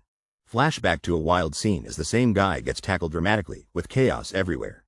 This isn't your average Monday. N. Some people are shouting, claiming the guy is pure evil and demanding he's thrown out immediately. N. Someone calmly tells Han to play nice because apparently, everyone here is just trying to survive. N. A tall, cool guy welcomes Han, asks his name, and looks like meeting new people is his favorite sport. N. The cool guy flashes a smile and introduces himself as Inho Cheon. That's a name you remember. N. Dokja Kim steps up with supplies, and someone recognizes his name. Rumor has it he's probably this group's real leader. N. There's talk about the Cheoldu group following Dokja, and someone worries about payback for earlier trouble. Yes, karma doesn't skip leg day. N. Dokja Kim hears he's actually a hero. Apparently, he fought off monsters and saved people. Wait, what? N. Suddenly, Dokja announces to everyone that the new member brought food, and the whole crowd goes wild for snacks. N. Dokja Kim's eyes light up, thinking about food like it's the greatest treasure in the world right now. N. A confident guy greets Dokja Kim at GMO station, swinging a stick like it's a party, but it's definitely not. N. Dokja Kim is shocked by the chaos, and apparently, even a constellation is excited for what's coming next. N. Someone counts only 86 people left in GMO station. Wait, now it's 87 including Dokja. Looks like exclusive club membership just got easier. N. Dokja Kim learns survivors are just those who were in the right place, either in the cabin or near the station. N. Dokja realizes the awful truth. Everyone survived by eliminating others, and nobody wants to talk about it. N. Things get darker. Everyone at GMO station is a murderer, and the place is split into a major group and a minor group. N. The major group laughs confidently while the minor group just wants food and rescue, clinging to hope and each other. N. Even with all these survivors, they split into strong and weak anyway. I guess teamwork isn't on the menu here. N. The confident leader tells everyone not to lose hope and promises they'll leave this place, but Dokja Kim keeps a careful watch. N. Food supplies are controlled by the major group, but they're running out fast, forcing some people to scavenge for more. N. Huiwon, the woman who was rescued earlier, is part of the group and was sent out to look for food too. N. Turns out, others went scavenging as well, but only the minor group members never came back. N. Someone notices that Hyeonshung didn't join the major group, even though he totally could have. N. Hyeonshung admits he chose to be in the minor group instead, taking a stand. N. He doesn't really get morality or ethics, but something about the major group feels off to Hyeonshung. N. Dokja Kim tells Hyeonshung it's better to care about right and wrong, even if you feel like a hypocrite sometimes. Like eating salad while eyeing pizza. N. A new crowd appears, reminding everyone that being trapped didn't erase responsibility for their actions. N. One of the group steps up, asking for a word, and the lesson is clear, nothing excuses what happened. N. The group sits, looking serious, ready to get straight to the point and face whatever comes next. N. The group's leader steps forward and tells the main character, join our group. The tension in the room could cut glass right now. N. Blondie is all business, promising a high position and leadership. Someone asks what happens if they refuse. Talk about awkward interviews. N. Blonde guy laughs off the idea of refusal, like it's the funniest thing he's ever heard. Clearly, he's not used to hearing no. N. The main character gets called a hero who should lead because of his power. But all he hears is, we need you, but also, please do all the work. N. Another character points out the suffering around them. People are hungry, a kid's crying, the struggle is real, the world's worst daycare. N. The main character scans the room, quietly absorbing everyone's desperation. All eyes are on him, no pressure, right? N. His friend worries he shouldn't have refused, but the main guy coolly deflects, asking if he was supposed to say yes. Snack bag on standby. N. The friend's deep in thought about what was said. Meanwhile, the group leaves, promising they'll see about that. Villains always love dramatic exits. N. The main character shrugs and announces it's dinner time. Survival drama or not, nobody wants to miss mealtime. N. He offers snacks to the group. Here, take one. And just like that, chips become the hottest currency in the apocalypse. N. We're all sitting together, clutching bags of food like it's the last pizza on Earth. N. Suddenly, an angry group storms in, breathing heavy like they just ran a marathon for snacks. N. The crowd yells, accusing us of hoarding food when everyone should share it to survive. N. People are getting more heated, demanding Inho take charge so no one gets more than their share. N. But the truth hits hard. Everyone's afraid of the one who manipulates people in an apocalypse. N. It's not the desperate you need to fear, it's the guy who feeds off that desperation. N. Inho is the real danger here, using everyone's darkest moments to climb to the top. N. He forces a choice: become a hero by sharing, or a villain by keeping the food for yourself. N. Will you be the hero everyone loves, or the villain everyone hates? Spoiler: you can't eat internet points. N. Suddenly, an announcement appears. Find the next scenario and race to survive. N. The crowd is furious, demanding Inho redistribute the food and yelling at Dokja to stop hogging it all. Nobody looks happy right now. N. Inho grins smugly, knowing he can manipulate the people easily. He wants Dokja to follow his lead to survive. N. Inho tries to calm everyone down, saying Dokja has already agreed to join their group. Drama is high and trust is low. N. Inho announces they'll redistribute the food and claims Dokja has no choice but to play along. Suddenly, Dokja interrupts with a firm stop. N. Everyone gathers, tension filling the room as all eyes are locked on Dokja, anticipating what he'll do next. N. Inho smiles wide and promises to share the food. The crowd breathes a little easier, but there's a catch coming. N. Inho drops the bomb. Food isn't going to be free. The crowd looks stunned more than someone reading YouTube's terms of service. N. Dokja, serious as ever, asks if Inho plans to sell the food. Even distant observers now watch the tense standoff. N. Dokja makes it clear he's not a charity, doesn't trust Inho's crew, and rejects their money. Everyone's left wondering just how they'll pay. N. Standing tall, Dokja declares he'll only accept coins. The rules of the game just change, and everyone feels the pressure. N. The group is questioning Dokja's plan, worried about food prices skyrocketing to 50 coins per item. N. Dokja announces a lower price, just 10 coins per item, and even the constellations are celebrating his decision like a YouTube giveaway. N. Huiwan immediately agrees, saying it's only fair, and grabs her coins to pay up without hesitation. N. Huiwan confidently tells everyone she doesn't need free food, wanting to pay her own way. N. Huiwan introduces herself to Dokja, thanking him for helping earlier as they shake hands in this Survivor reality show. N. Huiwan snaps the crew out of their sulking, reminding them Dokja risked everything just to get food. N. She calls out Sangha and Hyunshung for almost freeloading, while they awkwardly realize they were that guy at the party. N. The guy in black apologizes and insists he'll pay immediately. No freebie moochers allowed in this squad. N. The group gets practical. If you want to pay, you better know how to trade coins, with Dokja giving a quick tutorial. N. The transfer is epic. Just a finger tap, a flash, and Gilyong Lee instantly pays up 20 coins. Talk about contactless payment. N. The main character surprises his friend by handing over extra coins as payback for some morning chocolate. N. The group praises Gilyong for being honest, while a mysterious message says constellations are interested in him. N. A determined woman reveals that the major group is hoarding all the food and keeping everyone hungry. N. She compares the rest to cattle blindly following orders and praises Dokja's bold stance against the major group. N. One man suggests fair food prices, but Dokja doubts anyone will buy. Guess inflation hit even the apocalypse. N. Dokja looks at a quiet cityscape and calmly says they'll wait and see how things unfold. N. Exhausted survivors rest on the ground, clearly worn out from another rough day in this crazy challenge. N. Someone urges Dokja to get some sleep, but he insists he has unfinished business and refuses to rest. N. A nervous guy approaches Dokja, asking to talk, clearly stressed about something important. N. A stunned woman stares in awe, clearly not expecting the wild turn of events she just witnessed. N. The group starts turning on each other over food, calling out betrayal and realizing one girl is much tougher than she seemed. N. Someone sneaks behind a curtain, revealing secret overnight deals for food. Looks like more than one group is involved. N. The leader steps up and announces, from now on, you're only getting 3 biscuits each, and everyone flips out. N. The crowd erupts, pointing out the search party gets more food, but the leader slyly invites anyone to join, if they dare. N. The group protests joining the search party is basically a death sentence. Only the Chialdu gang returns alive. N. The leader hints at another way to get extra food, making it sound like a game show with way worse prizes. N.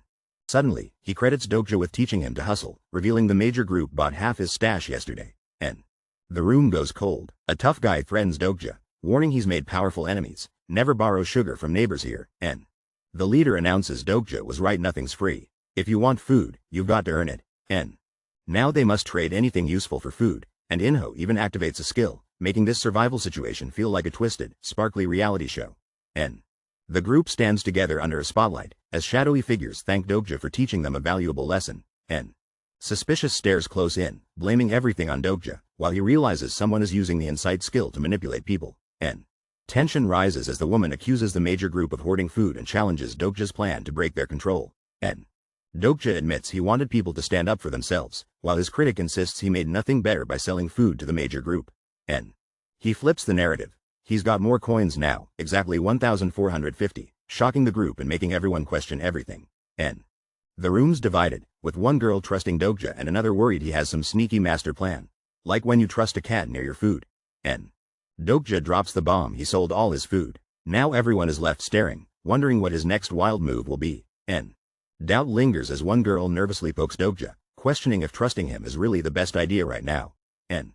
Suddenly, a younger boy tugs at Dokja, who's caught off guard and glances down with a curious huh. N. Dokja gently pats the boy's head, turning down the snack, showing he's got a soft side even in all this chaos. N. A group gets shocking news. They have to eat all the food they bought yesterday right now or face the consequences. N.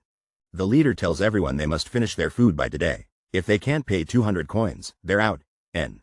A mysterious man stands alone on the subway tracks, and you just know something intense is about to go down. N. The main guy reveals a brutal truth. Everyone who went down that way never came back, doesn't matter who they were. N. The girl is worried and asks the main guy if he's actually thinking of going into that danger zone. N. She wonders if she ever thanked him for saving her life yesterday. He says he thinks she did. Awkward hero moment. N. She doubles down, saying thanks again just in case. Better safe than sorry with gratitude, right? N. Someone points out a man with a limp, accusing him of being a serious threat, but the main character says not to touch him. N.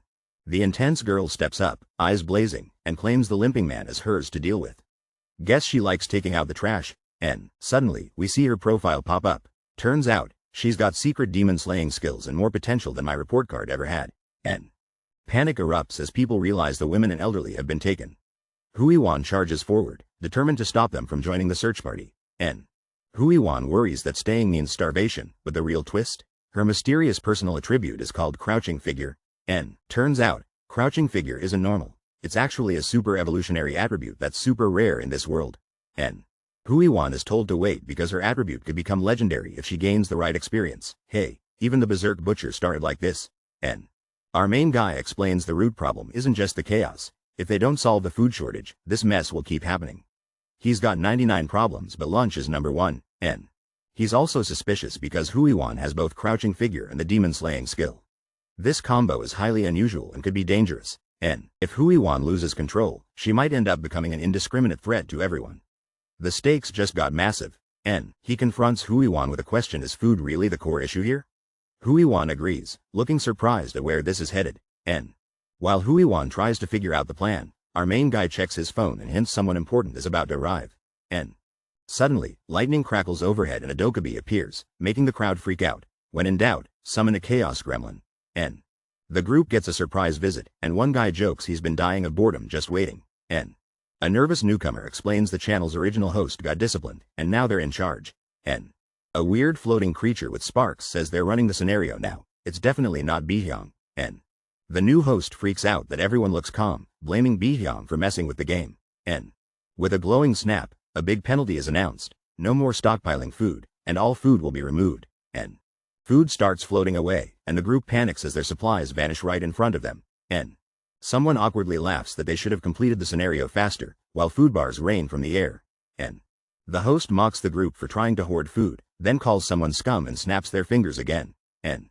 Suddenly, shadows swoop across the room while the group looks up, shocked by what's coming next. Maybe it's raining more than bad news. N. One guy, trying to sound cool, announces it's time to get the party started. If only parties came with snacks. N. The main guy and other survivors freeze as digital screens suddenly surround them, dropping urgent notifications like it's Doomsday Black Friday. N. He smiles to himself, realizing this feels just like the game TWSA, except this time, he's actually inside it. N. A tidal wave of messages reveals a cruel new twist: if they don't pay a daily survival fee in coins, they're out, permanently. N. He spots a way out sign, but escaping looks tougher than trying to unsubscribe from gym emails. N. A leader calls everyone to gather and warns there's a critical update. The crowd gets tense, ready for anything. N. The leader tells the group food will only be shared with people joining the search party. No work, no snacks. N. Someone freaks out, realizing there's an extra penalty. Surprise! This game has DLC, and nobody wanted it. N. A woman mourns her lost biscuit as the main guy admits he told her to eat while she could. Secret chef moves. N. He realizes he can read Ino's mind and now understands his rival even better than Ino's therapist. N. As the girl questions him, Dokja confesses he predicted the penalty by thinking like the villains. Maximum chaos, maximum challenge. N. Suddenly a survival penalty is announced, forcing Dokja to pay a fee or face death before the next scenario is cleared. N. Someone calls out Dokja's name, breaking the tense silence and grabbing everyone's attention as the pressure mounts. N.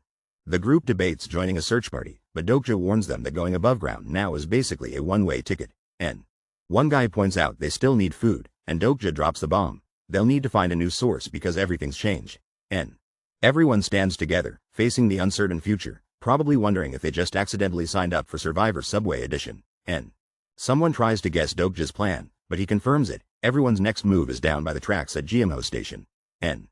Dokja looks determined and reveals the plan in true epic fashion. They're about to go monster hunting. N. Someone's shocked by the idea they'll be following the subway rails, as the tunnel stretches ominously ahead. N. Dokja leads the team down the tracks and someone admits, "Hey, I guess we need a scenario completing squad. Good luck, and try not to trip." N. Dokja starts to rethink everything, probably wishing this was a board game and not real life. N. The group debates whether the blonde guy is their leader, but realizes he's just relieved they're not interfering with his squad. N. Every time someone gains trust or guesses another's thoughts, their invisible, understanding level increases in this crazy scenario. N. Now, our main guy can read Inho Cheon's mind, but turns out, Inho Cheon is super suspicious of him. N. Suddenly, Inho Cheon asks if someone from his group can join the party. Of course, these conversations never end quickly. N. On top of all that, they still have no idea how to actually beat this scenario. Talk about a tough level. N. One dude finds something down the tunnel and just lets out a wild yeek. That's not a good sign. N. Yep, it's corpses lying on the tracks, and panic spreads as everyone realizes this game just got creepier. N. Someone panics, asking Sangha to hold their hand, but Sangha seems braver. Not a great way to impress your crush, buddy. N. A guy checks if they're safe, but the answer is simple: this mysterious loner isn't a threat yet. N. Someone tries to check on Huiwan's health, but she brushes him off, saying to worry about Gilyoung instead. This is more complicated than my high school group projects. N. The group hesitates, worried about danger ahead, and talks about sending Gilyoung and the women back to stay safe. N. The woman insists she can fight too, mentioning she learned kendo, but someone interrupts her to say there's something they're missing. N. The world has completely changed, and now anyone, no matter their strength, can become powerful by increasing their stats. N. Gilyoung is called forward and asked to demonstrate his unique ability to everyone in the group. N. Gilyoung kneels down, reaching out and activating something mysterious on the ground. N. The group watches as a glowing trail crawls along the train tracks, everyone focused on what happens next. N. Suddenly, a cockroach appears following the glowing line, causing panic, and someone yells out in fear. N. Gilyoung reveals he's a bug collector, able to talk to insects, and the cockroach says the path ahead is safe for now. N. Gilyoung thanks everyone but insists he's not here to be a burden. Even a cockroach can help more than me carrying groceries. N. Someone points out it's not just human corpses down here, and the tunnel ahead looks as dark as my math grades. N. Suddenly, floating screens appear. Everyone freezes as a new sub-scenario flashes in front of their eyes. N. The challenge? Hunt and cook a monster for food. 500 coins on the line if they can stomach it. N. The group stares down a giant rat. Well, this isn't your grandma's subway commute. N. With monsters swarming the tunnels, escape is not an option. Only Junghyuk Yu could pull off something wild here. N. Can these dead rats count? Nope. They have to actually hunt, cook, and survive this prehistoric dinner quest. N. Huiwan, didn't you say you're good at kendo? I'm not exactly Olympic material. Time to improvise. N. Grabbing makeshift weapons, they're sharpening sticks on rocks. This is less Hunger Games, more Stone Age edition. Are we getting a Flintstones crossover? N. One guy actually read the Butchering Monsters for Dummies chapter and asks, got coins left? We might need him for, not dying. N. Everyone's told to invest coins into strength and stamina, except for survival fees. Not all of you will make it, he says. Motivational speech of the year? N. Just as their pep talk ends, a giant ground rat's claw crashes down. Guest dinner just arrived, with claws and attitude. N. Giant monsters swarm the subway, their glowing eyes locked on the players as a new hunting scenario kicks off. N. One man barely dodges a monster's attack, his shirt ripping as he scrambles back. N. He fights back fiercely, landing a blow and forcing the monster away, but he's not safe yet. N. Another survivor slashes through the monsters at lightning speed, swinging wide and taking down 2 more. N. She stumbles back, frustrated, yelling that she lost one as a monster barrels through her defense. N. Suddenly, a mysterious figure appears swinging a massive bone club, aiming straight for a monster's head. N. A woman slams her blade into the ground, panting hard, while her friend looks on in shock. N. The main guy stands among the defeated monsters, wondering why they aren't doing so bad. No one expected teamwork to work. N. The group checks on each other, climbing through monster bodies, finally able to breathe for a second. N. Darn it, I only got 2, she says. Another guy brags he took down 3. Did someone just unlock a secret achievement? N. Dokja surprises everyone when he says he's taken out 4 enemies without breaking a sweat. N. Hyeonzong brags about his stats and how he spent a fortune leveling up. His character profile looks like a flex on social media. N. Dokja is shocked to see starter pack pop up, realizing it's a premium package you get for being under level 10. N. The group quickly learns the starter pack boosts every stat by 1 and gives weapon skills. No wonder Hyeonzong's so strong from the start. N. The group faces a new challenge trying to figure out how to cook massive monster meat without having to eat it raw. N. Tension rises as everyone stares at Dokja in silence, waiting for him to drop some more secrets or recipes. N. Dokja starts to sweat, wondering if he sounded too chill. Now everyone wants to interrogate him about everything he knows. N. Someone finally asks Dokja straight up if he knows more than he's letting on about the apocalypse. Pressure's on. N. Dokja plays it cool, remembering that sometimes it's smarter to act like you have a hunch or just fake it like a YouTube magician. N. Suddenly chaos erupts. A loud scream breaks the tension, and a guy gets grabbed by a monster, proving this is the worst dinner party ever. N. Out of nowhere, a giant beast drags a terrified guy away while a mysterious power seems to watch and agree. N. Sangha leaps into action, reaching out her arm, yelling for him to grab on tight before it's too late. N. With a scream, he clings to Sangha's hand, barely escaping, while some cosmic viewer is about to sue for emotional cliffhangers. N. Another teammate stares in shock, already regretting letting this guy lead, while everyone else panics in the chaos. N. The group hesitates at the edge of a fractured floor, questioning whether splitting up might end in disaster. N. 2 teammates stand at the edge, surprised to hear that only Gilliong is joining the descent into danger. N. The main guy explains Gilliong's ability will help hunt monsters, while someone argues and tries to volunteer another friend. N. He insists the rest must watch over Hwan, who definitely did not sign up for the world's weirdest subway ride. N.